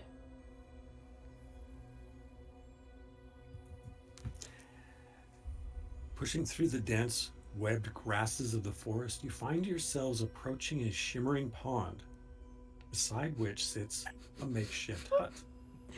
Thin smoke drifts from a stone chimney above a thatch roof, and an open doorway leads inside where you hear the absent humming of someone inside. This better not be a Dread hut. Hut, hut, hut. We know what we need to do, right? We're supposed to get them for Exxon. Going right up to the hut. Okay. Just do you announce yourselves or do you just approach? Teacher. Hello. Hello, Hey! teacher. Hey! The humming stops, and a thin figure emerges from the doorway holding a wooden bowl in the crook of its skeletal arm while furiously stirring the contents with a wooden spoon. By skeletal, I mean not literally a bone arm, but it's very thin, almost twig or branch like. Would you like me to? Begrimed tan rags hang from an emaciated frame, and a cone of cob hair piles atop their head and drapes down the back of their neck. Small bug like creatures dart in and out of the folds of the gown, up the I like figure's this neck, and guy. into their hair. Two eyes scan you suspiciously, while two more eyes, set below the first, remain pinched closed. A slight nose barely protrudes above a downturned mouth. What then? They say. Exxon sent us. We're supposed to get some tinctures from you. Oh. Oh. Excellent. Of course, yes, yes. Well, what took them so long? Dread. We had some trouble with a pond. Oh, what took Exxon so long? Oh, I don't know. Leaning over to Ona, I thought he was supposed to deliver them to Ixen. I'm confused. I think Ona just like shakes their head. Wise one. Yes. There must have been some kind of misunderstanding. I believe the merchant thought that you were to deliver. Did Exxon suggest I forgot? Hey! In no way. Wise one, he merely suggested that perhaps there was not enough time, and so he sent all of us. And you can hear in their voice, like their voice is usually kind of very monotone, but there's like almost like a subtle question behind their words that maybe hadn't been there before we had started this journey. So the wise one's holding this bowl and stops stirring. Says, "Well, of course I didn't forget. I got the whole time, by which I mean I remembered some of the time." And then, as if recalling an issue, they put a finger to their mouth and say, "But alas, I need a stone flower. You can go get one for me."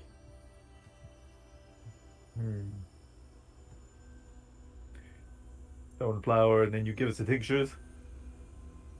Yes, I can't finish the tinctures until I get a stone flower for me. What is a stone flower? Well, it's flower of stone. Oh, It's about yay high, grows up out of the ground, made of stone. where Looks like a is it? flower. It generally has a center that's more colorful than the rest of the stony gray. Which way to the stone flower? Just further up the pathway, you should find them growing along the cliff face, not far from here. Wait. Hmm. I like your style. Don't get me wrong. Yeah. Hmm. But are you telling me that you're late and you don't have the things you need? Shouldn't you be done by now? I mean, what have you been doing out here? What do you mean by style? I mean, the rags, the bugs. I dig it. Oh, yeah. Oh, yeah. See? He kind of looks at Dan. See?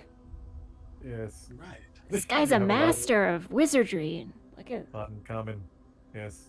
It's perhaps you too are a wizard. You know, I never thought about that.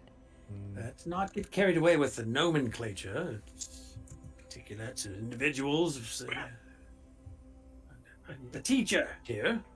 Let's not forget that. But I also have multiple eyes. Does that make me a teacher? they approach you and look you up and down, move their hand over your forehead. Can you see that? You see that? All right. It's your hand. Oh, good. Well, yeah, they work. I keep. No, I don't always have all of mine open. Don't need to all the time. But anyway, And as they're looking at you, they're not quite as tall as you, but they're pretty tall. Close enough. And Flea's just there off to the left, and um, the teacher's looking you over, and then just extends the spoon of the bowl out to Flea. Flea will immediately poke a finger out, and if there's anything on it, draw it to their mouth, and if there's not, do the same thing. There is. There's sort of a green, like a mush on it. Yeah, that's going right in Tastes Flea's fun. mouth. Yeah. And then the eyes shift to you without them turning their head. Mm-hmm. All right, so you can cook, but there's no excuse. You tell me you were cooking this the whole time. You couldn't get your stone flour. Oh, it's my meal for today. I'm cooking the whole time. It would be gross by now. Were you asking me what? I forgot. I did not forget most of the time. So By which I mean I did remember. Some of the time. Right. Yes. Go. Okay. No. Late? I am not. No, not late. Maybe. Well, when? What did Exon say? Did Exon say I was late? Yeah, I kind of. No, he said time was a construct and you make a lovely pesto. Oh my. I have never known Exon to be so articulate. Love it. Things must be changing. But if Exon has become that articulate in that short of time, maybe I am a wee bit late. But the stone flower, Oh, It's yes. not far. It shouldn't be hard to find. It's the flower near a pond. No. It grows up out of the rocks. A little higher up. No, it won't be on the trail. You'll have to look around. You have to scrabble up the hill or something. I don't know. Depends on where it's growing from. You know, there won't be a lot of them. You'll have to look for the silhouette or the lonesome stone flower. While he's talking and hi. gesturing with the spoon, I imagine Flea's trying to just get another little bit, like follow the spoon with the finger. Lightly taps your hand with the spoon, as without looking, stirs a little bit more, and then holds it out to you again without looking at you. Obligingly takes a bigger dab with the finger and kind of like someone with like honey, just like working it in his mouth, and then does a little like gumming, and he's like, we could stay for dinner, before we do the whole stone flower thing. Not before. If I'm already late, as Exon says, he, like whips the spoon out and some of it goes flying through the air, and then notices the spoon and holds it out to the rest of you. Yeah, taste. Anyone? No, thank you.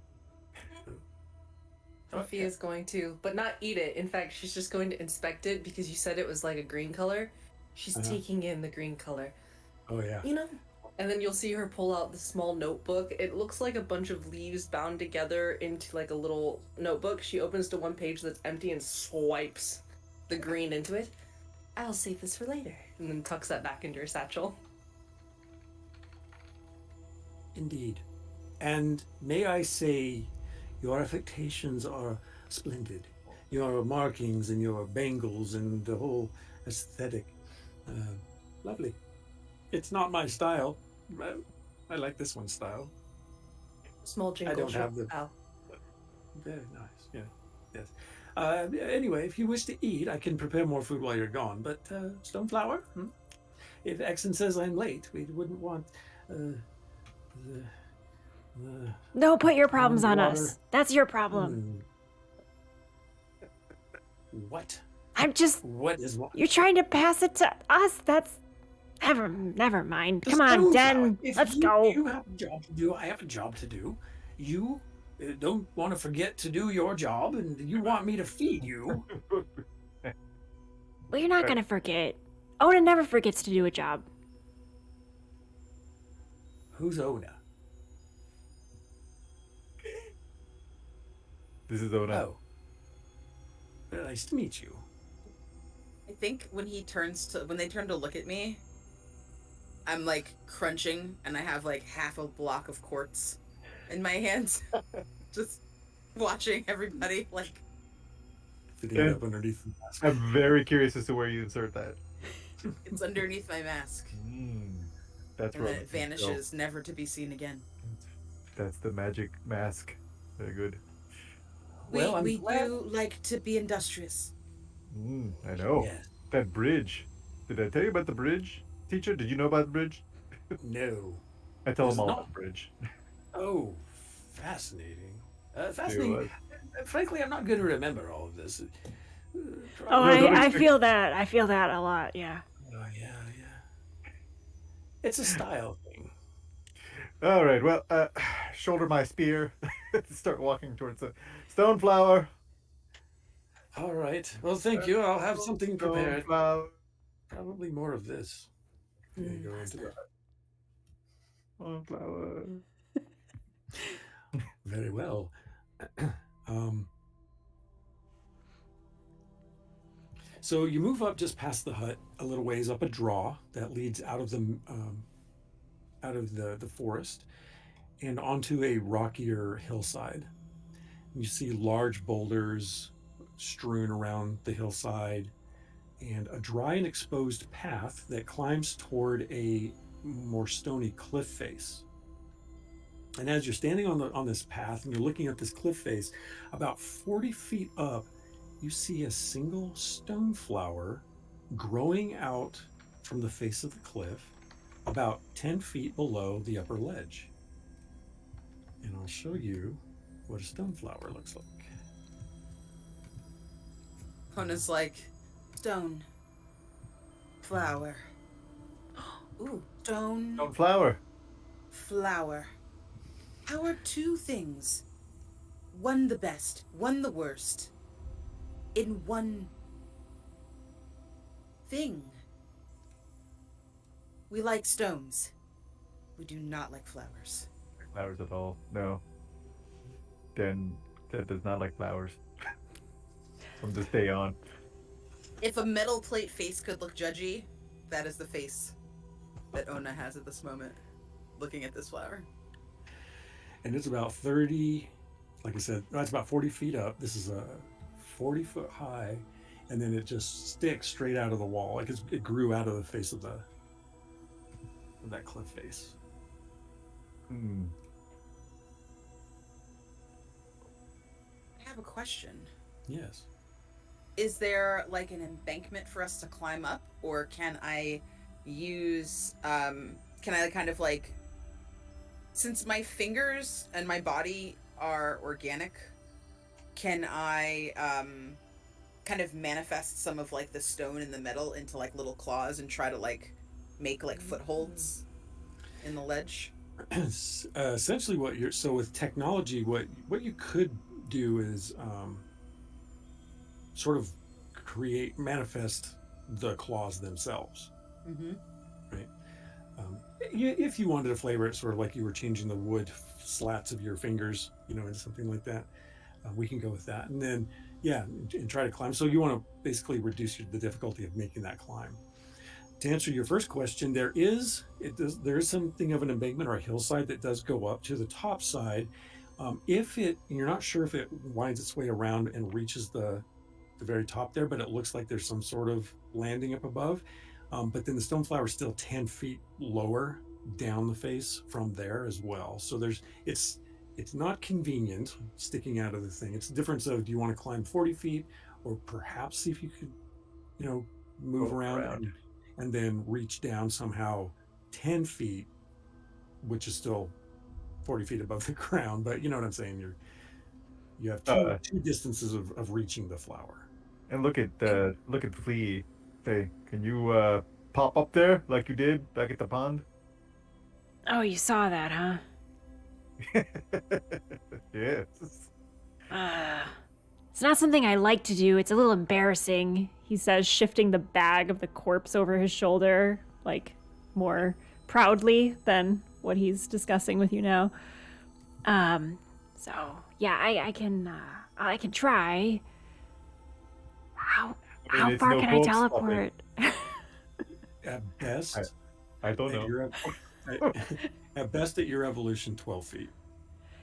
And it's I'm pretty tired, honestly. You know, like he didn't give us any food, and sometimes I run a little low energy and I get a little grumpy, so I don't know. Can't put that far. While you're all having this conversation and debating, a large figure comes out from one of the more massive boulders that is strewn across the landscape and the hillside. What are we talking? And a voice says, "Oh, good day for flower picking." And a hunched figure, easily 6 feet high off the ground as it moves on all fours, moves towards you. And you suspect that this creature, probably at its full height, is 10 feet tall. 4 eyes dot its bestial face, and large fluted ears protrude from its head. A shag of short fur covers its body, marbled green and gray, and each hand and foot features 3 nailless digits. "You wish to pick the flower," it says in a broken speech. And let me show you what this looks like.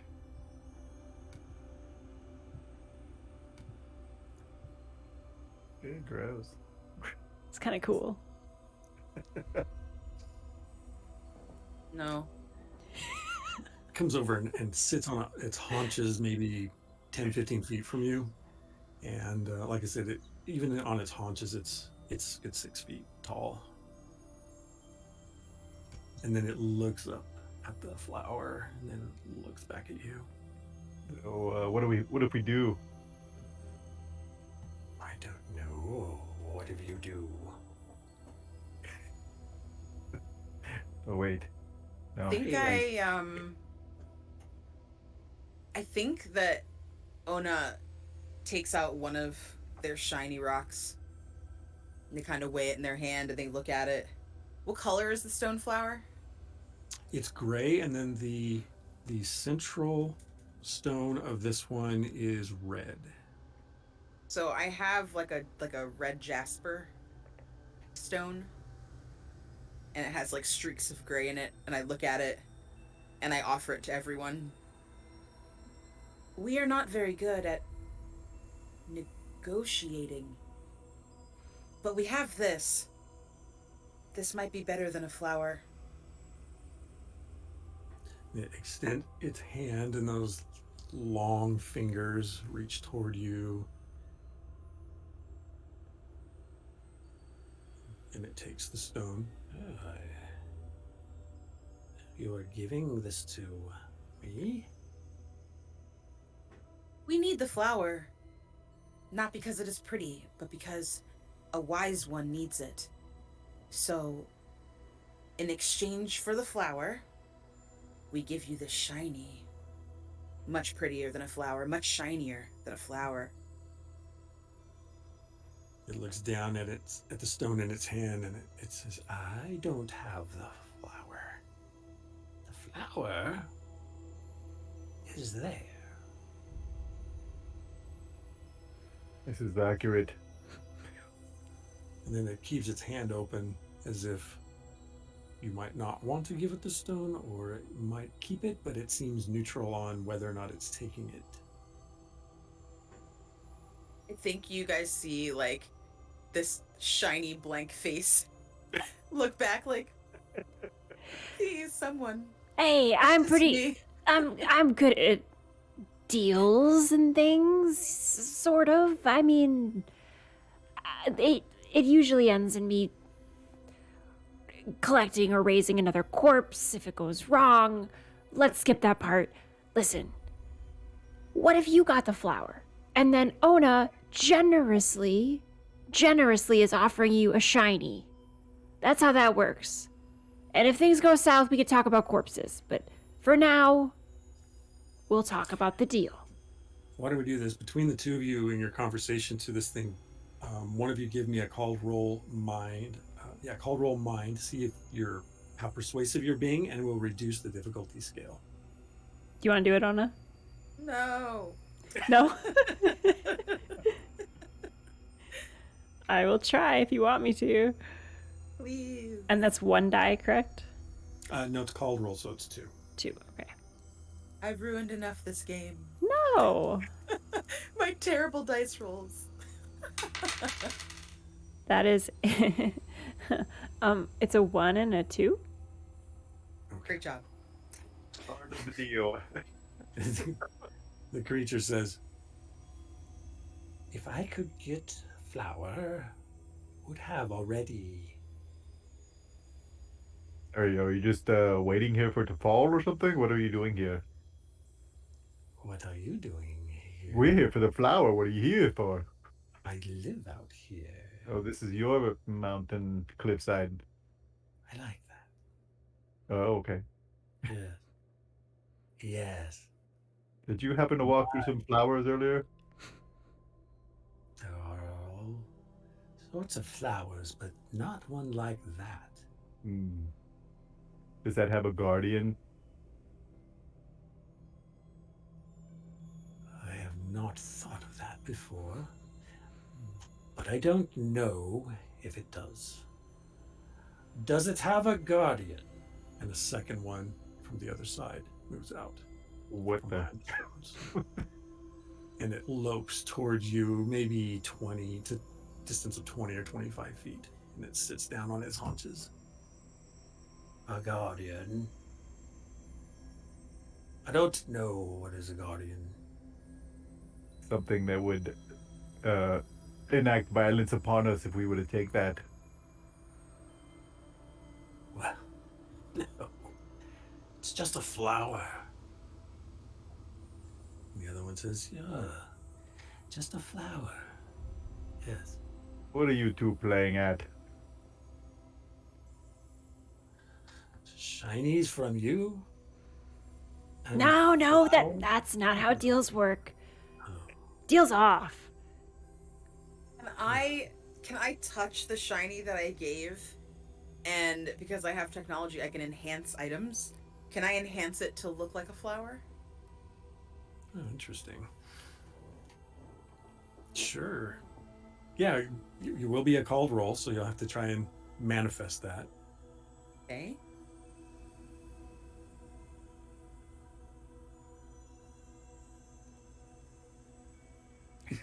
I got a 2 and a 1. Oh. Does anyone want to help? Anyone want to throw in on this one? Sure. Yeah. Okay, go for it. Go for it. What do I do now? Yeah. So you'll hold that roll right now. Okay. Well, okay. So before Nafia rolls in, because it's technology, you could change that 1 to a 2 and get double 2s, which would give you recovery of some sort. And then Nafia, you can still throw in if you want to try and help it succeed. If you roll a 1, it will cost you a primacy. If you roll a 4, it will succeed for Ona. If you roll a 2, we get a manifesting event. Yes, that's all I've wanted. Okay. But first, Ona, what do you want to do with your roll? I've got that second 2 going. I've spent 1 primacy. Okay.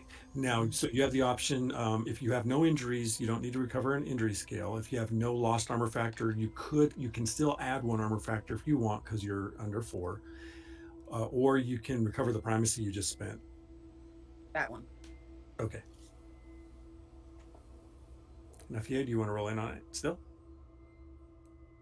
Was it a success? No, no. So Two Ona twos. Oh, 2 primacy twos, it okay. to a recovery. Two. Yes, Would you get a 4? Two. No, I You got got 2. two? we got the thing. The manifesting Okay. event. Oh dear, here we go. Okay, it is on. So as On the Ona, as shiny. you're trying to change that shiny to a flower, should we have chat roll 3d4 for us? Ooh. Oh my gosh, That's- please. Does chat have that ability? to- Oh, you can say stealth and roll a d20 that way. I have a it stealth wouldn't roll. be a 20. It would be Oh, d4s. it is a d4. No, I don't have that. I only have d20s. Okay. But you can roll in Google and tell us. We'll believe you. Yeah, if somebody in chat wants to roll, give me 3d4 and tell me the total of the roll. All right, chat. All three numbers added Yeah. together. Go turkey. 3d4. Got this, chat. We believe in you, chat. Chat is notoriously slow, though. Okay.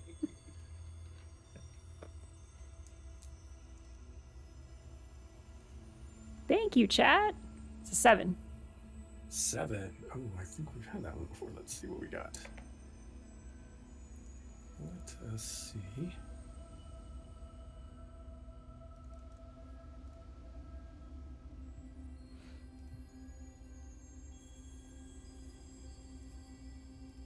And alternately an 8. Whichever one's better. Thanks, Chad.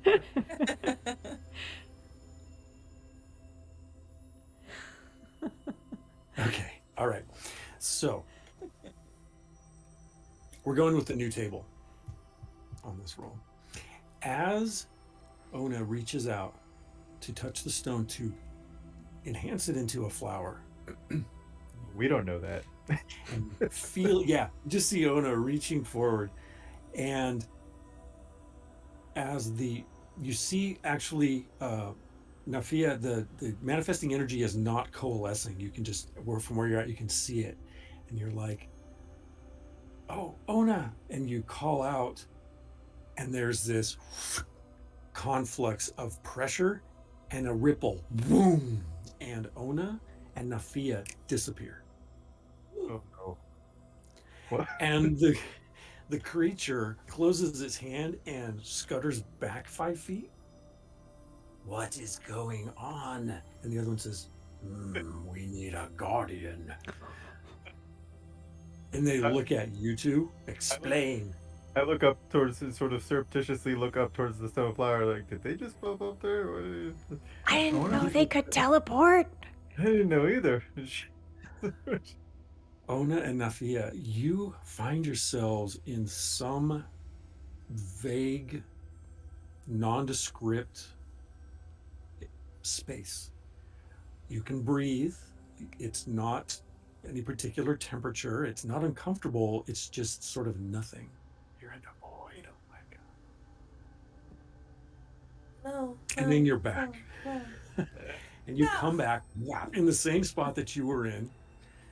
The one creature that had the stone is back another 4 or 5 feet from where it was. The other one has moved closer. And then the second one, what are you at now? Guardian? Did you? Hold on. They say to the question. That was neat trick. Did you go up there and come back? Was it cold?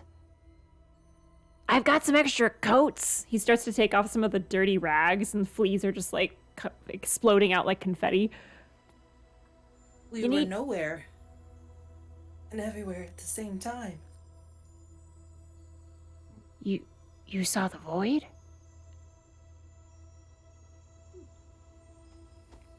That is a good word.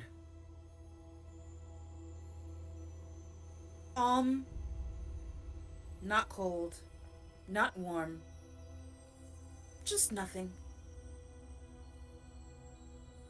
Ona, how did you do that? We don't know. We wanted to turn that into a flower for you, and they kind of gesture to the creature. Something went wrong.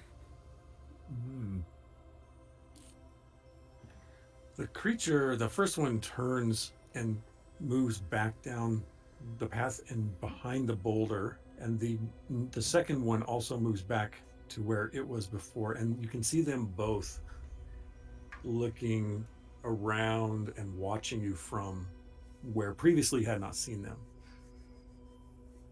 And it still has the stone. It took it with it.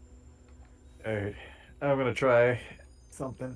I'm gonna go ahead and try to manifest some wings. Okay. Yeah, about up there. All right. Called roll. Body. 4 and a 1. Okay. So how does that look for you when these wings materialize?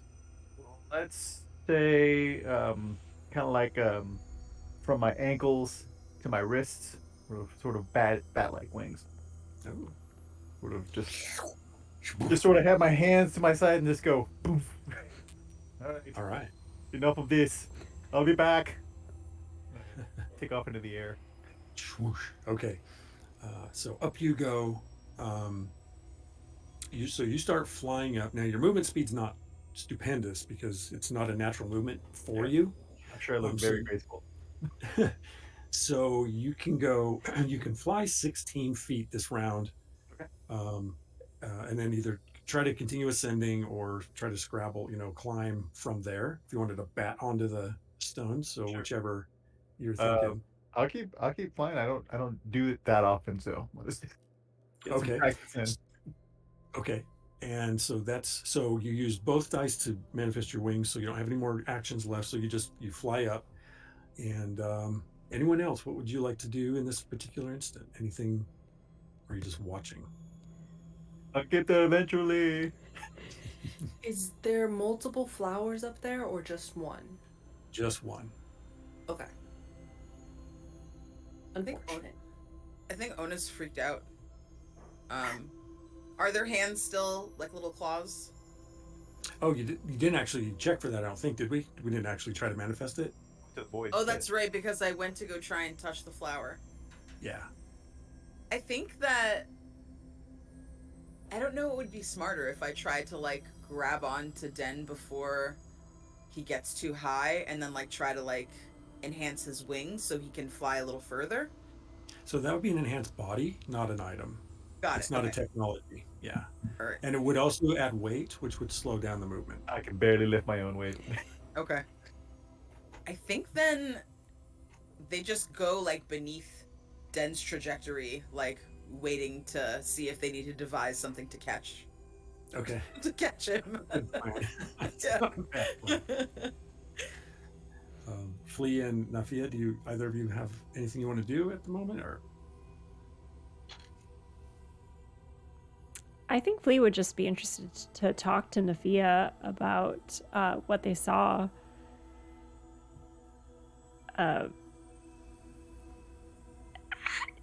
What did you think? I spent a lot of time staring at that, and so did all my friends and family. Ta-da! It's the void. I felt like I was floating, but on solid ground at the same time. I was scared to take a breath, but I could breathe with ease. Is that what it's like all the time? Yeah, that and Oh.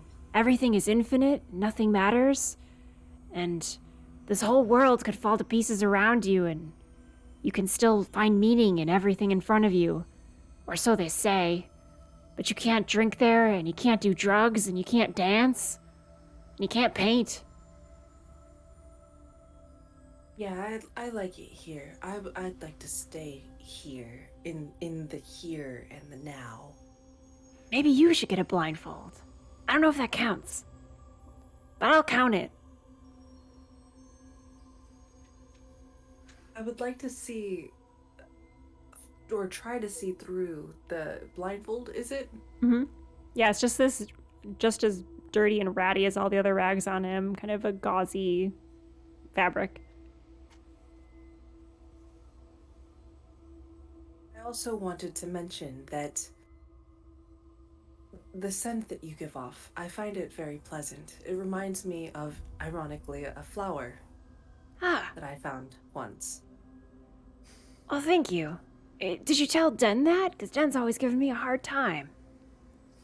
I don't know if he would understand. He seems more into animals than plants. I'm only 6 feet off the ground. So actually, then you go up another 16 feet of flight, and you are within about 8 feet of the flower. Now, because that manifestation is lingering, Yeah. you haven't used any actions or anything. It's just part of your movement.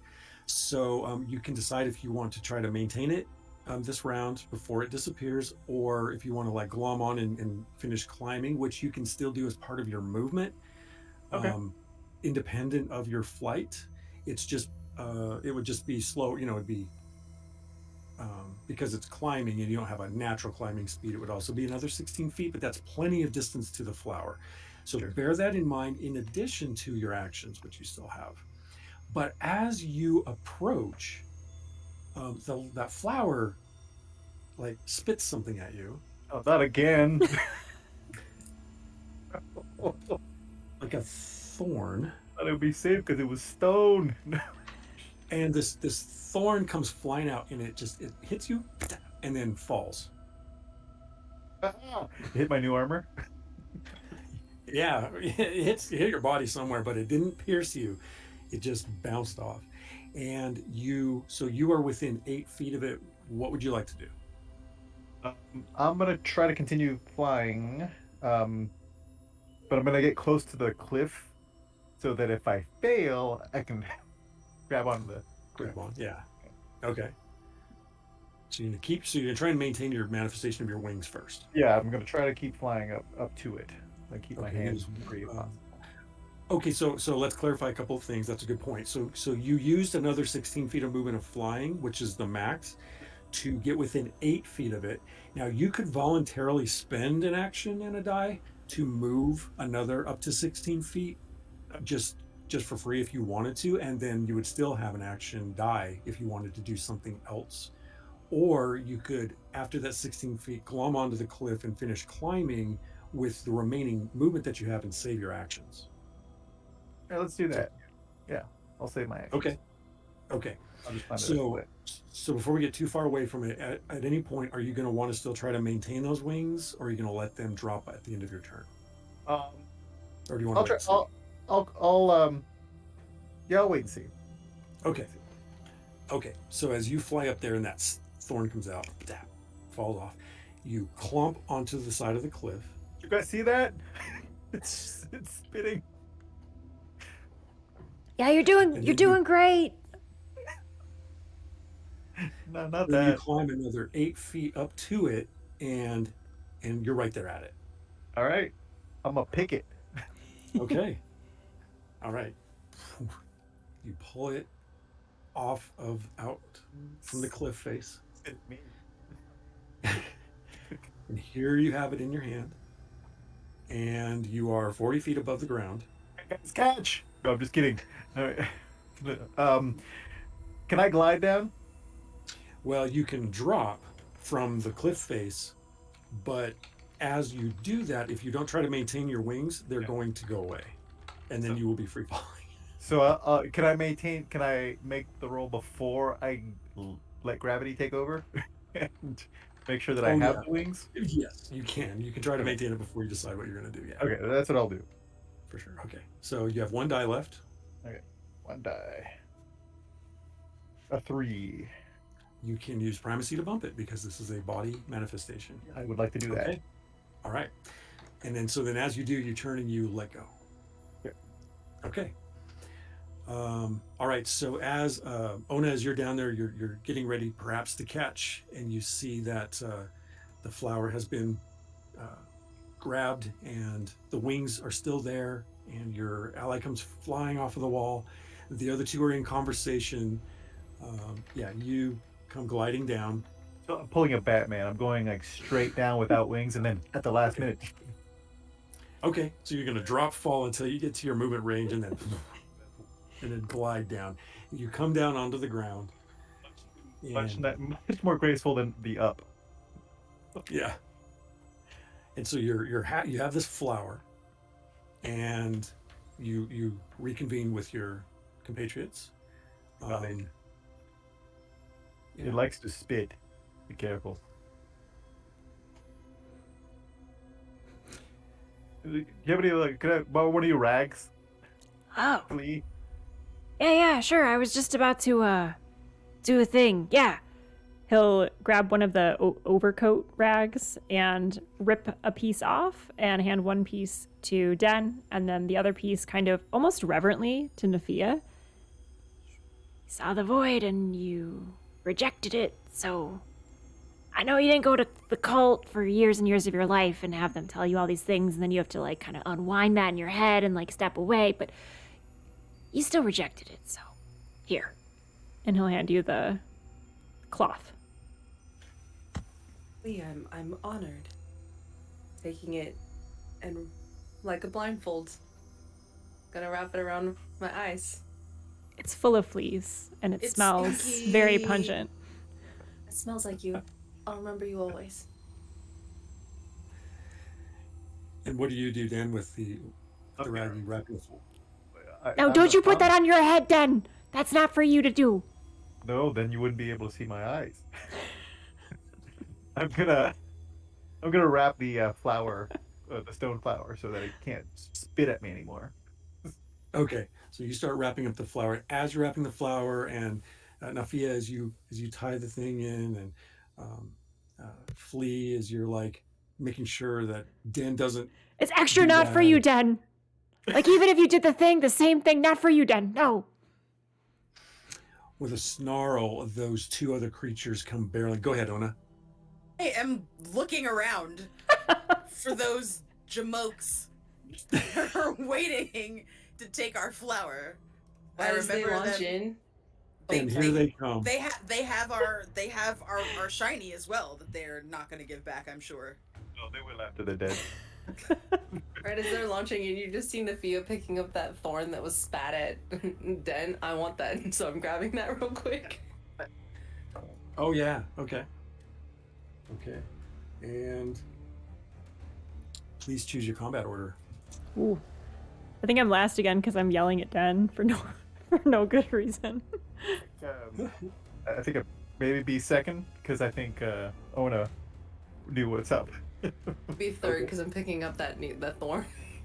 Yeah, Okay. Ona is watching them, and if they look menacing, then action is going to be taken. They come loping around those boulders, both of them, and as they get about halfway to where you're at, they rise up and lift their arms, and literally to a height of 10 feet come flying in on the group. What would you like to do, Ona, as on your turn? So, Ona, I don't know about like weaponry. I kind of thought that Ona would have like a bow, and then would manifest like arrows for it or like bolts for it. But I wasn't sure if that's how it works for Woden. It would be, did you select it as part of your equipment? If Your we build. did. No, damn it. Okay. Now, you could manifest the bow as a temporary item, and the ammunition is automatic for you. Oh, then yeah, let's do that. Okay, so you have two ways to go here. You can roll one die to try to manifest the bow, and that would still give you an attack, or you can roll Okay. both dice just to try to assure that you're going to get the bow this round. Kind of up to you. I'm gonna do that. Roll Do both two dice. dice? Yeah, Okay. because I've been having real bad luck. Now that Understood. I've said that, I'm gonna have worse luck.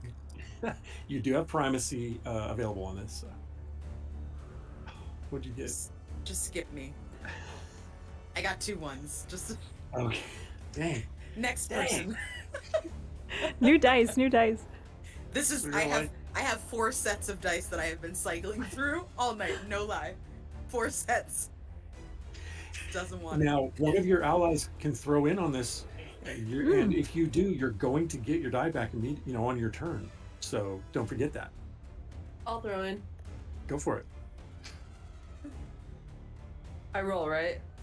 Yes, you'll roll a single d4. Do not apply primacy. Okay. Okay, that's on the ground. Let me try that again. A 4. There it is. So yeah, okay. So Ona, as you try to bring this through, you're feeling it struggle, and then at the last minute, there's like a breakthrough, and you hear again, Nafia behind you. Ona, do it! And whack, the bow materializes. So, Point it unfortunately- threateningly in their direction. Yeah. Okay. As the ammunition begins to materialize, and don't forget you'll have that bow all the way through next round. So Can I also that's- stand up on my in my mind, the way that Ona looks is almost like a praying mantis, like with like a slopey back, kind of. But I would like to stand on my very hind leg to stretch to my tallest height to be big. similar It's to what they probably did. not when they- that much. It's not that much bigger than I already am, but like Yeah, trying to showing show up. courage. Yeah. Gotcha. Okay. Yeah. Okay, and that is Ona's turn, right? Den approves. Yes. Bigger is better. The creatures close in. It's their turn. As they do, Ona, so you rise up and you sort of hold the bow out at the figure as it actually moves past you and closes on Den. And then the other one is closer to you as well, and it also closes in on you. And they seem to focus their attack on you specifically, for whatever these creatures, whatever their motivation is. Yes. Den Which knows. I know. All right, so the first one.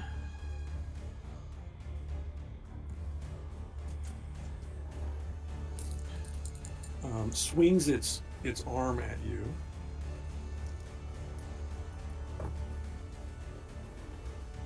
And hits you for 2 + 2 damage factor.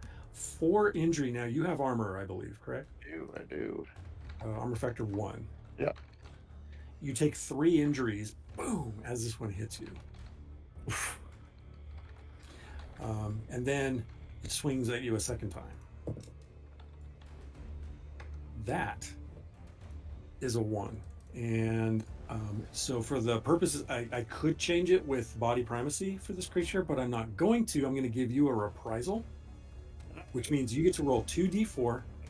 If you get a 4, it will take 1 injury. If you get double 4s, it will take 1 injury and be temporarily slowed. Double 4s. 4 and a 2. Okay, you injure it. Give it 1 injury. Can I do it with his own hand? Just Oh yeah, as it comes in, you just like whip it around and slap him. Why are you hitting yourself? Why are you hitting yourself?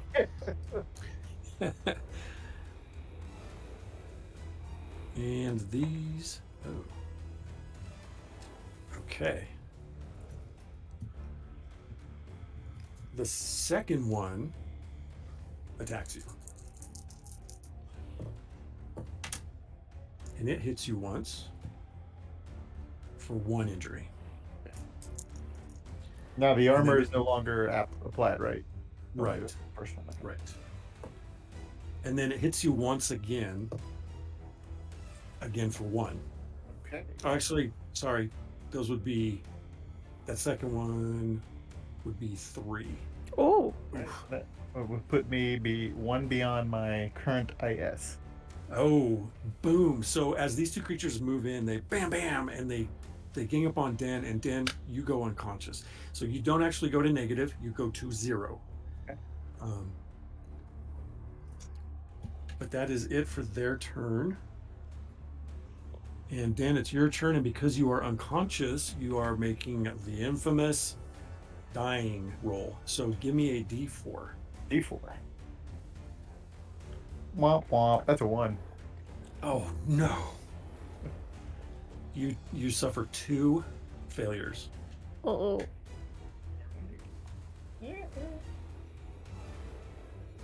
Okay. Yikes. Okay, Nafia.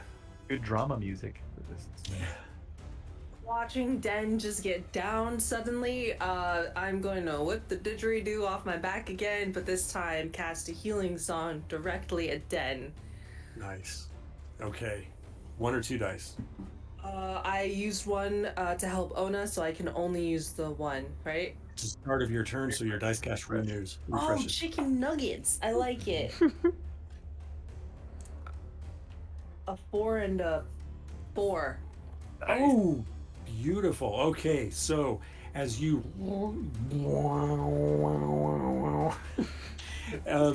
the sound waves wash over Den. Den, your eyes pop open. Nafia, give me a D4 for healing. And because it was such an awesome roll, you get 2 injuries back, Den, and you are not afflicted coming back from that status. So the bummer is when you recover from dying, if it's a standard recovery, you are afflicted for 1d4 hours, unless you can get rid of it, Yeah. you are okay. So you are back in the game. Thank you. Nafia, did you want to do anything else? I would like to use my movement to get far from these creatures, but still within my party's range. Easy enough. So you just skirt out of there, get to maybe go up or down the trail, get some distance, and easy enough to do. And that's your turn. Right? Perfect. Sweet. Flee. Flea he just went through some dramatic moment with Nafia and then proceeded to yell at Den and kind of drill home the fact that Den, who's been giving him shit about his smell this whole time, could never wear the blindfold. And he's like in mid yell, like, and even if you were the last person on Earth, and then sees Den go down, and like a few emotions pass over his face. Like the first emotion is, ooh, fresh dead body. And then the second emotion is, 10. And when you get back up, you see like just this relief like wash over their face, and Flea will kind of say, well, okay, well, we'll talk about it, maybe. I mean, there's always room for and he takes the bag off of his back, rips it open, and will summon his Mim's corpse to help do some hand-to-hand and protect Den, who's looking a little unsteady. All right. So try to manifest that puppet. Yep. You need to do 1 or 2 dice. Double biscuits. 3 and a 2. You can bump the 3 to a 4 to succeed if you wish. Is that because of primacy? Yes. Yes, I would like You to have do primacy? that. As I long as do. you have enough primacy. I do. Okay. Mark off your primacy. Shwoop, the little Mims pops up. Its tongue hanging out, maybe like missing one eyeball, and it goes into attack, I guess.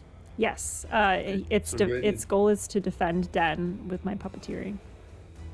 Okay. So go ahead and have it. If you'd like, it can attack one of the creatures. Okay. And that's Unless you just want it in the way. I kind of almost picture it more defensive. So is there Okay. an ability for it to attack if like it's attacked? There's not a held action kind of thing. But what it could do is we'll put it in between Den and the creature as kind of like partial cover, Okay. which then increases it, actually creates an armor factor that Den can benefit from. Oh, So great. the creature would take damage first, and then anything extra would pass through. Awesome. Yeah.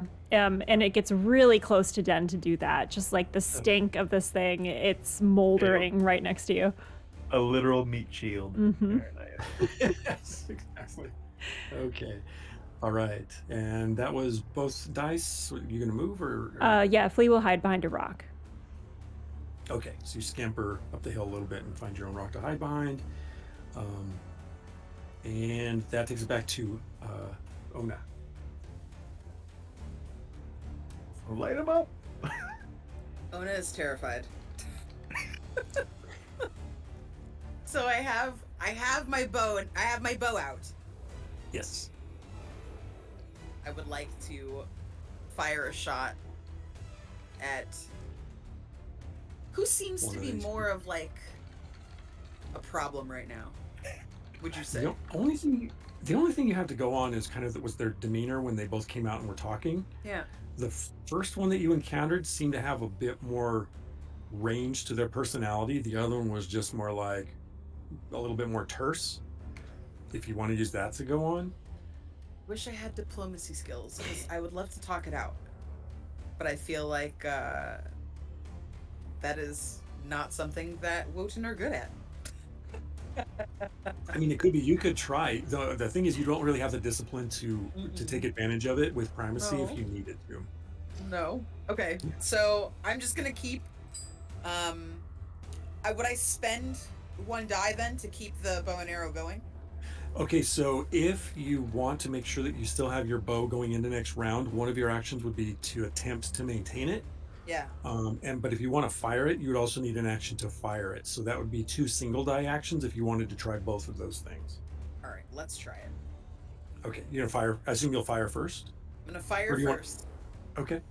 and then I'm gonna try to maintain it for my next move. Okay. So 1 die on your shot.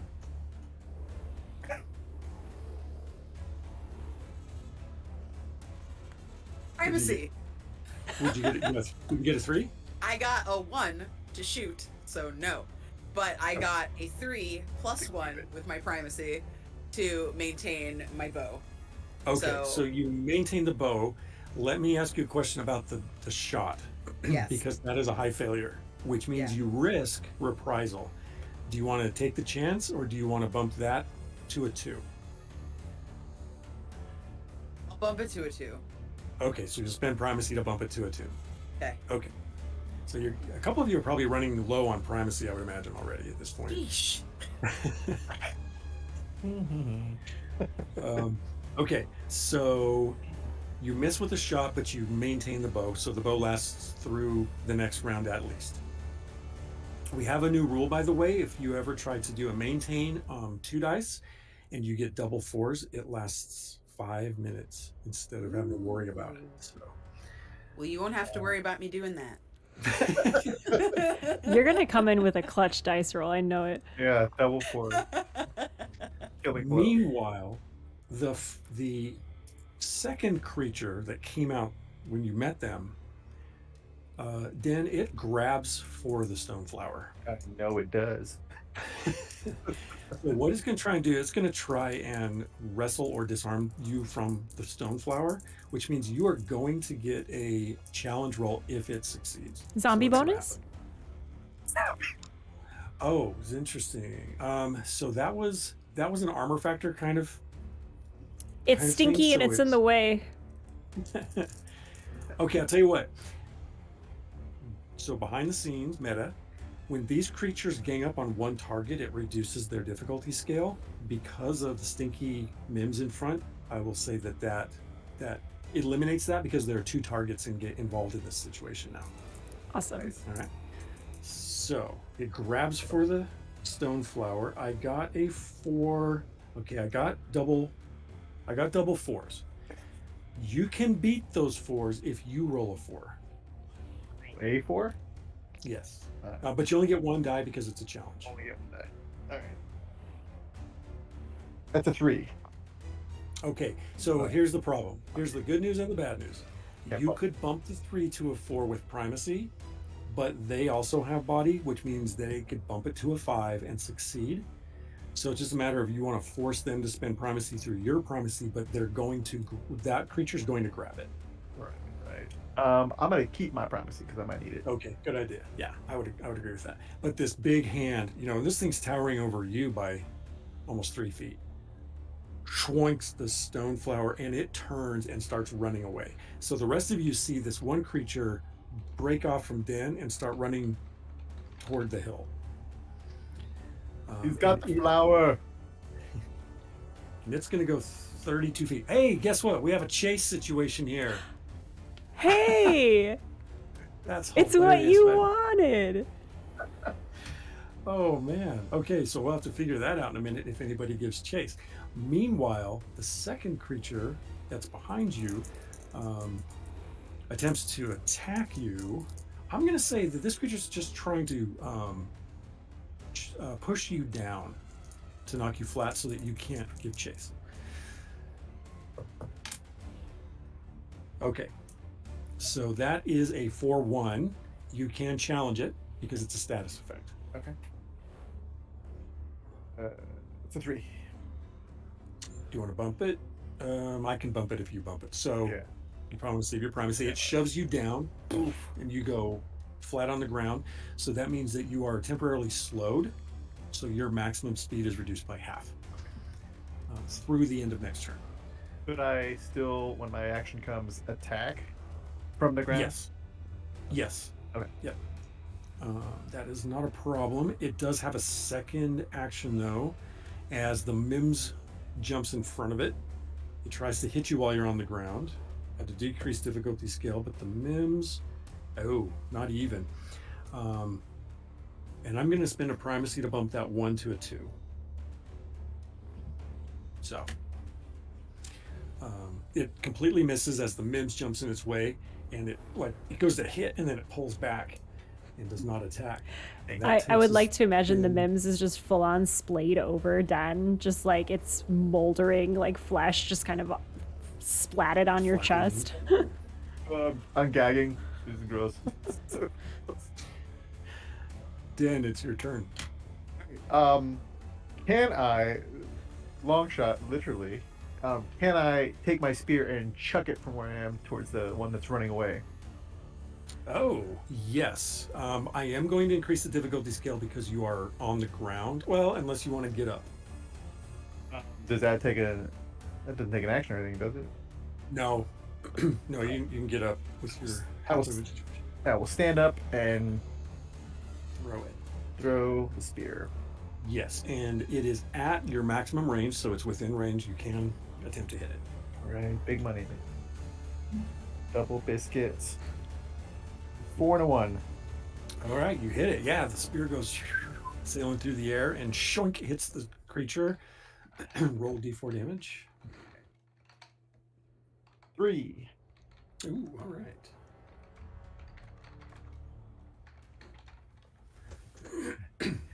And then as and it then hits the, yeah, go ahead. no, I was just gonna meta sort of. Then realizes, oh shit, he's got my spear. So the spear goes in and it foinks a little bit on the upper back, just like above the right hip bone, and then it falls out. It doesn't actually stick in him, and it seems to maybe not embed as quite as heartily as you thought it should, but it did seem to injure the creature. All right, at the very least, follow the blood trick. Now, do you want to give chase? Oh yeah. Okay, so you will move 16 feet toward it, and then yes. Okay, so so if you give chase, it has a movement scale. Make sure that my movement scale is correct. I believe it's 32 feet. Yes, it has a movement scale of 32 feet, and it's running. And you have 16, so your 16 minus 32 is minus 16. Yeah. Divided by your size factor, which is 4, which can be a -4 modifier. You currently are not, in this first round, you would not be able to catch it. So that's an automatic failure, but you will be able to get up to speed next round. So we can check it from there. Cool. That was So we're only gonna partially motivated by trying to get out from under this Mims. Yeah. And you're just scrabbling to your feet trying to get after this thing. Cool. And that's Den's turn, which I believe takes us to Nafia. So, seeing that this creature is taking the stone and is trying to run away, I will turn on my heel and use my movement to get as close as I can to it. And then I'm going to blast once more into my horn. This time I'm going to try and cast a sleep spell on it. Okay, let me give you a couple of options here.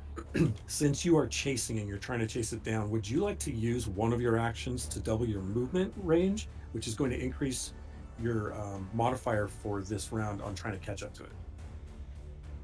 Or do you want to just save your dice for your attack? I would like to save my dice for my attack, only because I can't really do close combat, so I'm not trying to get too close to it. Okay. Okay, so 32 minus 32 is no modifier. So give me, first of all, for your chase, let's just do that. Give me a single d4 with no modifier. 4, no modifier, 3. You start making ground.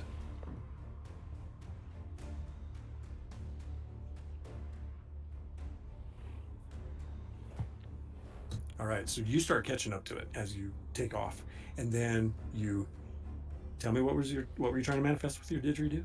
Trying to cast sleep on it. Okay, so you attempt to lullaby it as it's running. Go ahead and roll.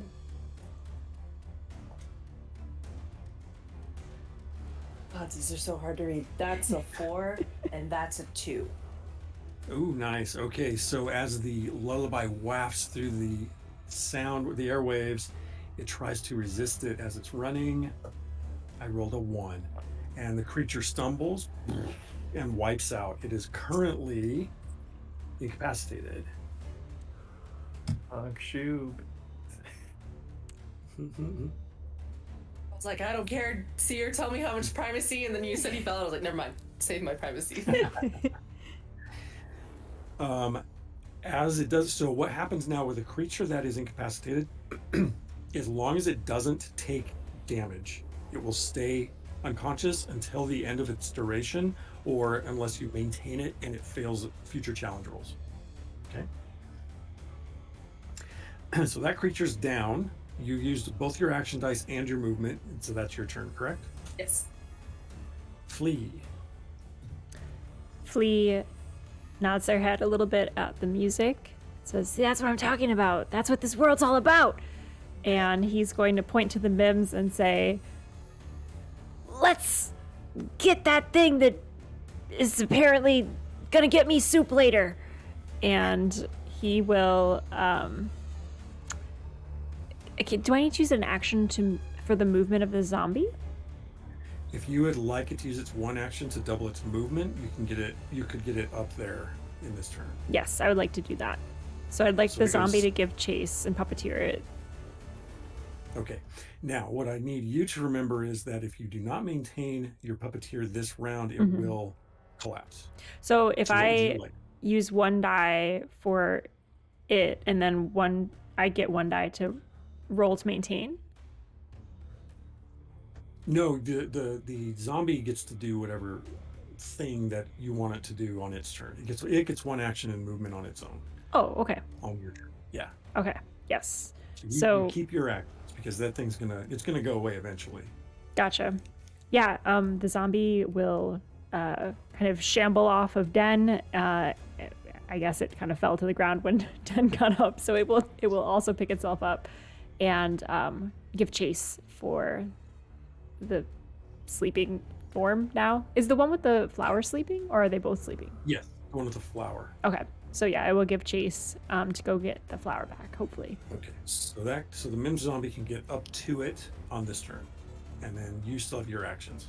And Ooh, I can't teleport up to it, can I? With my distance? you cannot. Okay. You're not powerful enough yet. In the future you could, but right now you don't have the range. I feel like I'm level 1. Okay, I don't know what Flea could do in this moment. I think maybe just check in with the crew, like give a little yeah, this is great actually. This is right. There's still the other one You right got- next to you, right? Oh, they're Yeah, not both exactly. asleep? No. Oh, well, he does that then. This is great. This is awesome. I love this. This is we're winning, right? Looks behind him, and I think he would just instinctively go and just throw a fist back, and attack with a fist. Okay. And probably so, it's navel or whatever he can reach. Yeah. So you have no weapon, right? You're just using body punching. No, Okay. it's So just a if mess. you hit, you could only do one injury because you don't have body discipline. Be Yep. aware of that. But yeah. Yeah, Okay, go that's ahead. I You think feel what Flea is up to. it. Okay. It's a 1. Ouch. Yeah, and that's a body attack, so you don't even have Nope. discipline. Or okay, Nope. so as you swing it, you're like and you smack it in the butt, and it looks down at you and backhands you, but you duck it. It misses. Great. I rolled a 3 and a 1, so the reprisal did not hit you, and that's your turn. Or I'll are you roll gonna for move? the maintaining of the zombie. Oh yes. If Okay. you want to maintain. And I did hold off on one of my die for that. Is that correct? Correct. Okay. Yep. You need an action die to use an action. That's a 1 as well. Ouch. Yeah. My little Mims. That's my line. You can you can bump it to a 2 with primacy to avoid the reprisal check, but it's up to you. The most injury you can take is 1. I'll take the injury. I kind of stacked myself a bit with that. Nope. 3 and a 2 did not hit you. So as you feel the strain coming and you let it go just at the last moment so that you don't overexert yourself. Do you want to physically move? Yeah, I'll start running after the Mims, seeing that it has Okay. re-deadified on top of the thing it was supposed to pick up. Okay. All right, so you start crossing the ground to the sleeping, the mim zombie and the sleeping creature, and then the mim zombie collapses. Yes, yeah, and he's just kind of a tangle of limbs as he's running. He's not very graceful. All his rags are flying behind him like a cape as he pursues. And we're back to Ona. Ona is frustrated. They're trying to like jump in, and they're seeing all this like really amazing stuff happen, and they're like really overwhelmed because they don't usually deal with any of that. So I think that might be why they're rolling so bad tonight. I think I'm just You get gonna it out of try the to way. fire, and I'm not gonna try to hold on to it. I'm just gonna use both my dice, Okay. and I'm gonna try to go for it. Shoot that magic Get a arrow. 4. 2 3s. Primacy. Okay. Yes, you can primacy one of them to a 4. Does anyone want to throw in on that has any dice left? Which none of you do, I don't think. Okay, so yeah, bump to primacy and hit with your shot. Roll a d4. Oh, nah. Oh, nah. Oh no. Okay. All right, and you're shooting the one that's closer? I'm shooting the one that is not incapacitated right now. Okay, good. Yeah. Okay. All right. Schwack, you hit it, and it like fletches through the fur and, like rips a little flesh off of it. It's like, looks at it, but yeah. I think Ona yells at it. This is why you should have just taken our shiny. It holds up its closed fist. Haunting me? Oh my A little bit. God. Gonna turn you into a bridge. Ungrateful. Oh dear, Flea, you are the only one close to the one that's taunting Ona. It looks down at you and just like tries to bonk you straight down on the head. Bonk. I'm gonna use primacy to make that a double. Oh, high great. Success. Nice. As it bonks you straight down on the head, you don't have armor factor, do you? No, I have rags. Oh. Yeah, 9. Not 9? I'm 9 sorry, points. did you say 9? 4. These creatures, they have a +2 damage factor because of their strength and size. And I rolled a 3 and a 4 on the double. So that's the dice. injury scale, right? That is your injury scale, which puts you in And at 0. negative. Oh, it doesn't go negative. Okay. Yeah, which is Yeah. you go to 0 and you are in the dying phase. Yeah, Flea is just crumples. He looks like a pile of rags just on the floor. And this for sure is something that Ona sees because you're on that side of the encounter. And then it sort of glares at you with a couple of its eyes, and then it turns and it runs after everybody else who's running after its compadre. And it can actually close on Den because you were not moving as fast that last round. And it comes up behind you and schwacks you. I have to use a primacy for that. As it goes running by for 2, 3 because of the. Oh, that knocks you down, doesn't it? Sure does. So Ona, you see, boom, Flea goes down. The creature turns off, runs as it's running past Dan. Bam! Just like slaps him in the back of the head. Dan goes boof, flat down on the stony ground. Nafia, you're running and you look back over your shoulder and you see Den go down as this creature's like loping across the ground after you. And it is Den's turn. So here's where you make a new, fresh. Fresh 1d4, right? That's it. Yeah, correct. That's a 2. 2. Okay, you take 1 failure. Your failures reset too, by the way, they're not stacking. Yeah. I had hoped that was the case. You know what? If you want to look for me in the rules, if you've got them open while I move on to the next player to see if you can apply primacy, I don't remember on the dying roll. You might be able to bump that to a 3, which would stabilize you. And that takes us then to Nafia. Seeing two of my companions go down, I will once again turn on my heal. I am more worried about my friends and not dropping dice. I don't know where that went. That's gonna be bad later. Okay. I'm gonna attempt to cast sleep on the one that's still standing. Okay, and don't forget your sleep on this other one will end this round if you don't maintain it. Chicken nuggets. Okay. Does that do the same thing if I try to cast a different manifestation? I just still have to maintain the sleep, regardless. Anything that's active that you want to keep going, you have to use an action to maintain. Did I answer your question? Yes. Okay. 1 second, calculating. While she does that, primacy may be used, it says, under the dying scale. Oh, there you go. Yeah. And you have body primacy, so you can stabilize instead of failing if you wish. We'll do that. And you are at 0 and unconscious, and make no more dying checks.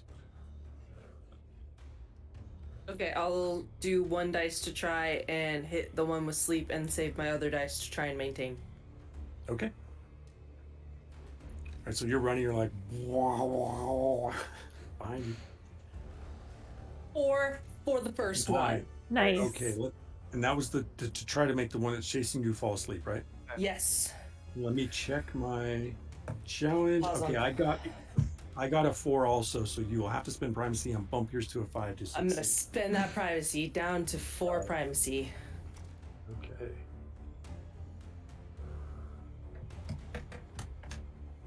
Come on, dice. Come on, dice. That's cocked. That's cocked. That's a 1. Ouch. Okay.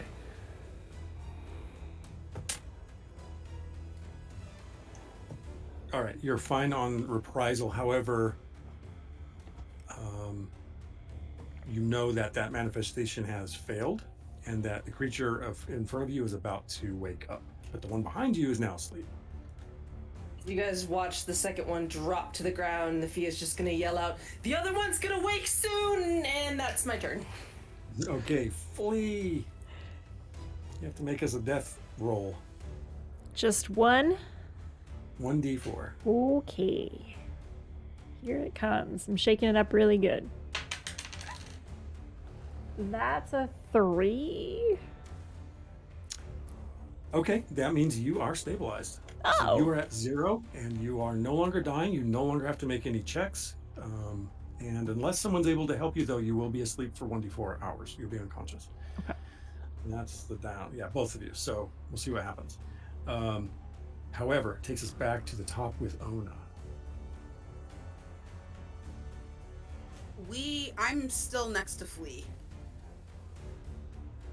Yes, Near or near you. enough. Yeah. Can I use my action to give them some of my health potion? I have Yes, you can. additional health potion. So I think that's what I do. I think like you feel, Flea, you feel yourself being lifted up by very strong and very sturdy and slightly cool to the touch arms.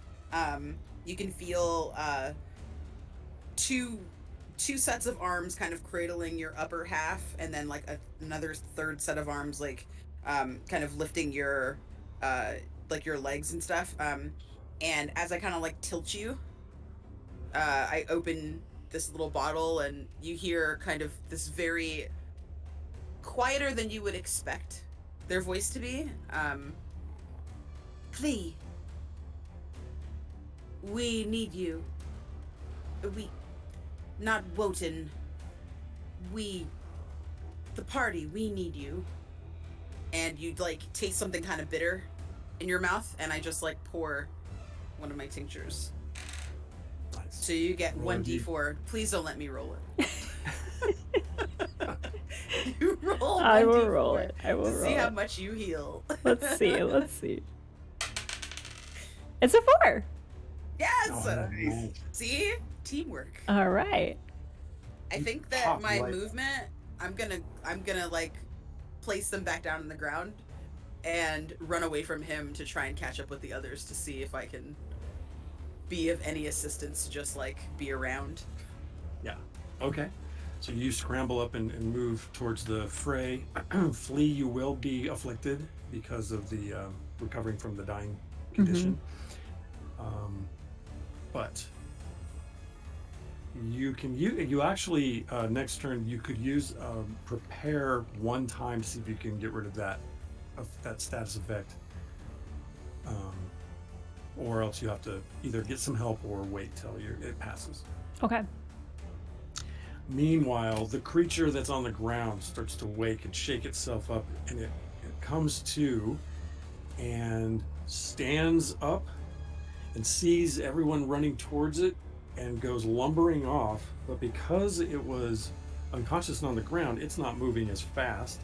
So it's going to be if you're still chasing after it, Nafia, when you make that roll, it's going to be 32 minus 16, 16 divided by 4.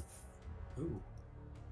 You're going to be able to, you'll have a second win automatically as you are closing ground on this creature. It is trying to move it though. So I'm going to use an action for it to use movement. So you will need to roll. So let's do a roll off real quick. Roll off.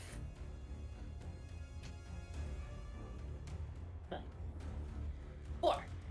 Oh, nice. Nice. That's a win anyway. Yep. So you're still closing ground. Can And you just give some of these 4s to Ona, please? Yeah. Please. Dan, it's your turn. I am stabilized. Am I? Stabilize when Yeah. Am I? So that means I'm unconscious. Yeah. yeah. So you're just out of it right now. Can my self heal kick in? Like instinct. I don't believe. No. Actually, yes, you could make that one time. Sweet. That's cool. I'll try it. One die.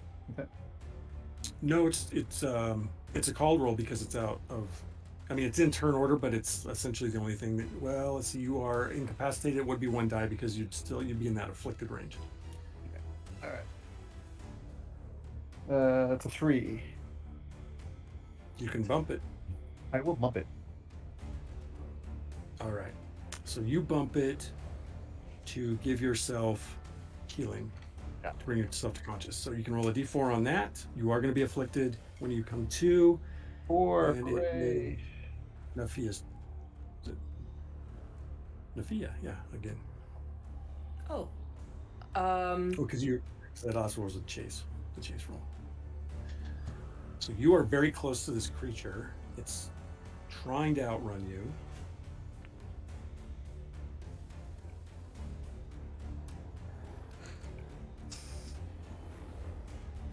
I'm gonna make you go to sleep again, or I'm gonna try. All right, go for it. Sleep is just OP. I want to use confusion, but I'd rather him just go night night so I can take the flower and Yeah. then we can all just bounce out of here. And they'll wake up and they'll be like, "What happened?" And be like, "Peace." Should have had Peace, that that's how I pictured it guardian. in my mind. This whole Okay. fight's like a Pee-wee soccer league game. Like everybody keeps falling, getting back up, falling, getting back up. 1 to cast, leaving 1 to maintain. Okay. Well, actually, you don't need to maintain it this round. Oh, yeah, you do for the other one. You're For right. the other one. Yeah. The cast Okay. is a 3. Can I primacy that? Yes, you can. Can I only use 1 primacy per roll or per instance per turn? Sorry. Per roll. Per roll. Per roll. Understood. Yeah. Cool beansies. So then that Or is per die. 4. You can only change one die per roll. Yeah. Perfection. Okay. And then this is the maintain. Oh yeah, I did not succeed. 4. Nice. Nice. I Oh, like sweet. force Okay. tonight. I am not cheating. I swear I don't lie like that. You People at have, home like, are this- like, she's rolled way too many fours. I'm also using 4 different dice to do this, so. I'm picturing this like Sound of Music didgeridoo drone shot. You're on the hillside, wow, wow, and everybody's like boom, boom, boom, and they're like curled up in the fetal position. I want to make Yeah, comments, but I'm scared to give the seer ideas. I'm just wishing I had some royalty-free didgeridoo music to play like on the fly. Fun fact: I have a didgeridoo in this very apartment. oh my goodness. Yes, please. If it wasn't 12 at night, I'd be like, There, you can see it. It's right there. Yes, That's please. my didgeridoo right there. Oh, not in the very good. background. Yeah. Oh, that's awesome. Background. That's hilarious. The creatures go down. Is anyone unconscious, or you both woke up, right? I'm stable. Oh wait, I'm no, awake. I'm awake. I'm awake. I forgot I woke You're up. awake. Yeah. That's so nice. Lovely. Beautiful. Oh, that's awesome. Flea and Den have like this headache going on, and they're woozy, but back on their feet. Where do these birds come from? As maybe Ona, as you are helping your fallen allies get back to their feet and stabilize, Nafia, you grab the stone flower, and you all hightail it off the hill and back down to the teacher. When you get back down to the hut at the side of the pond, the teacher has set out all these bowls and is just spooning green meal into each of them, and little wooden cups. And you come limping in. Oh, did you find it? Did you get the stone flower? Yes, we got the stone flower Oh, well, sit down. and a few other things. Well, I don't know what you're talking about, but I'm glad you're back. Why didn't you tell us Um, about the creatures that would fight us and give us lumps on our heads? And I didn't even get any corpses out of it. Oh, no. Well, takes the stone flower and drops it into a boiling pot and says, hey, recover, take some time, eat. You've got blood, or you're swollen. That doesn't look so good, but take your time. And they're mixing up while you eat, and they take the little boiling pot and fill a few more stone jars with elixir.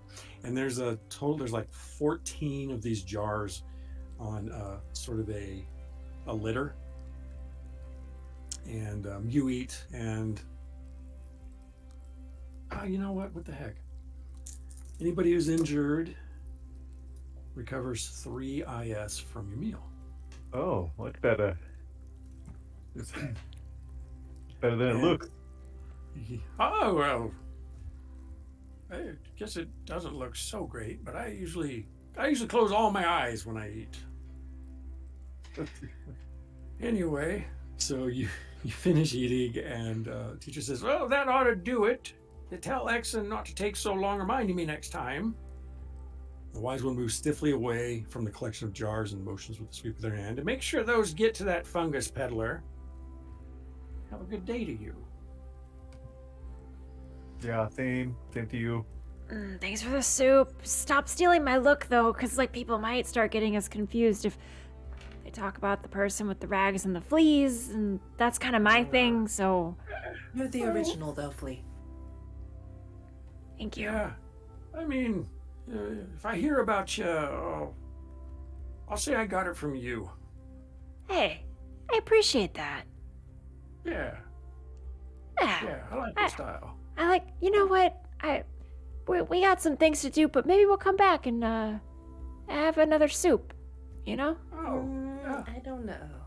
yeah. I mean, Yeah, I think we're all in agreement on this one. When it is Okay. halfway out the door. That's already like. Wait! you return the elixirs to Exton, who compliments you on a job well done and offers you each to take one for yourselves. You may choose one that heals 2d4 IS one that recovers 2d4 primacy, Ooh, or one that removes a status effect, including fatigue. primacy, primacy. Now, question DM, because we got those Mad Mondays coming up here soon. Whatever I choose, if I decide to keep this character, do I Does it keep that roll too? Oh, hey. If you like your characters, I don't have a problem with that.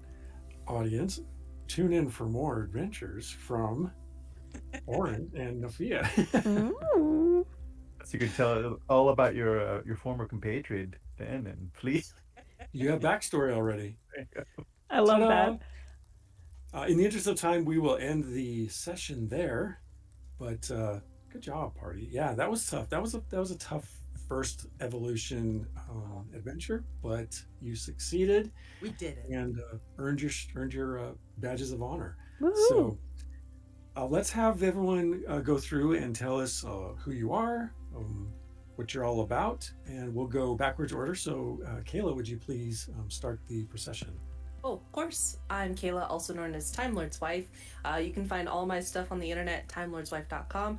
I'm not really doing much of anything other existing in the world and self-care and stuff, and then hopefully I'll release a new project here soon. But yeah, that's me. Thanks for having me, Ty, and it was really nice meeting you, Allison. Nice meeting you as well. Always a pleasure, and looking forward to more soon. Jose, please tell us what you have going on. My name is Jose. You can find me on Twitter. Pretty much that's my main social at Jedge Ortiz Art. I am a freelance artist. I work in the TTRPG industry with a few companies. I also take personal commissions. And I've already done work for Ty. Doing some other work currently, and yeah, that's me. You can check my links out on Twitter if you like. And thank you so much for this. This was a lot of fun. Allison, thank you for hosting. This was awesome. Awesome to meet you too. And you too, Yay. Candace. Fun that you got to play it after Likewise. creating art for it. Yeah, for real. Candace, we'll skip over to you if you would please tell us about you. I have been your friendly neighborhood Woden. My name is Candace. You can find me at that Candace Girl on Twitter, at Candace the Magnificent, everywhere else. On Discord this month. On Twitter.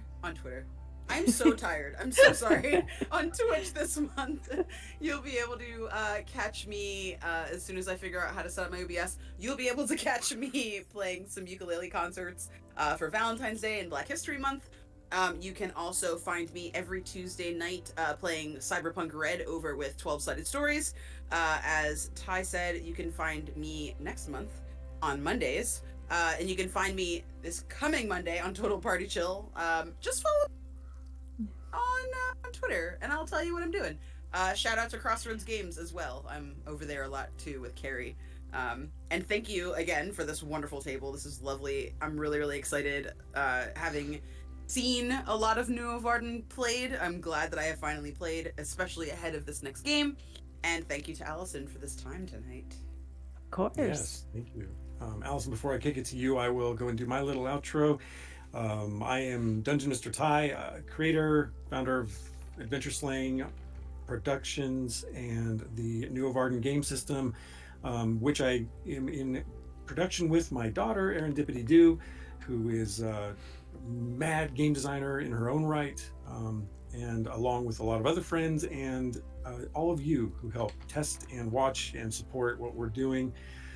If you are in the con circuit on the west side of the country, you can find us at DundraCon in 2 weeks, the President's Weekend, 17th through the 20th. We'll be there with official games and signups at a table that I'll be running for ad hoc games. We have then March is full of Nuovarden actual plays. There's also another little surprise one shot coming out that Candace is part of, first part of March. So again, follow socials for those announcements, please. April is also very busy, and then we roll into May where we're going to try and get Nuovarden born. So that's everything that we've got going on. Again, find us at adventureslang.com, and you can find all of that stuff. Our podcast, we just released our pod episode with Brianna DeCosta doing a cosplay. We have an exciting guest next month again, and more of that, plus the backlog and our schedule and all sorts of things. AdventureSlang.com. And that is us. Allison, thanks for hosting us tonight for this exciting adventure.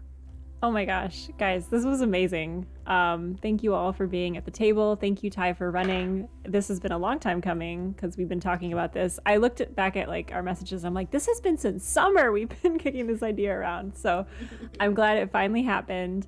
And yeah, this has been Insight Check to the channel. It's a variety stream of all things nerdy. So we play TTRPG actual plays, GM interviews, and narrative video games. So if you've been enjoying the content, give us a follow. Really appreciate you all hanging out tonight. And we raised $60 for the Greater Chicago Food Depository, which is awesome. So thank you so much for donating and sharing that love with my city. I'm in Chicago here, and it's cold. And so we appreciate all the love and warmth we can get. Yeah, doing a lot of fun things. So if you are like looking to plug into more of this, then follow me on all of the places at Insight Checked. I think that will be it for tonight. So again, thank you all so much for playing. It was lovely meeting all of you. First Fridays is such a fun energy. And so I think I'm very lucky in that like all the GMs who've been on the channel and all the players at the table have been just like S-class. So again, thank you for your time and your energy. And we will raid out. So yeah, let's find someone to raid. Stick around for the raid, y'all. I have a recommendation. Oh yes, wonderful. Actually, okay. Never mind. I don't have a recommendation because they're probably going to end soon, and that would be weird. Yes, I do that all the time. So we'll go to the ending screen. We'll kind of on the back end raid out, but hang out and chat. Spread that love to the next streamer. And again, thank you all so much. AdventureSlang.com. Don't forget, let's make this game a reality. And when it goes to crowdfunding, let's all show up and play it at our tables. So Yes. thank you all. Have a great Thanks, night. everyone. Good night, everybody.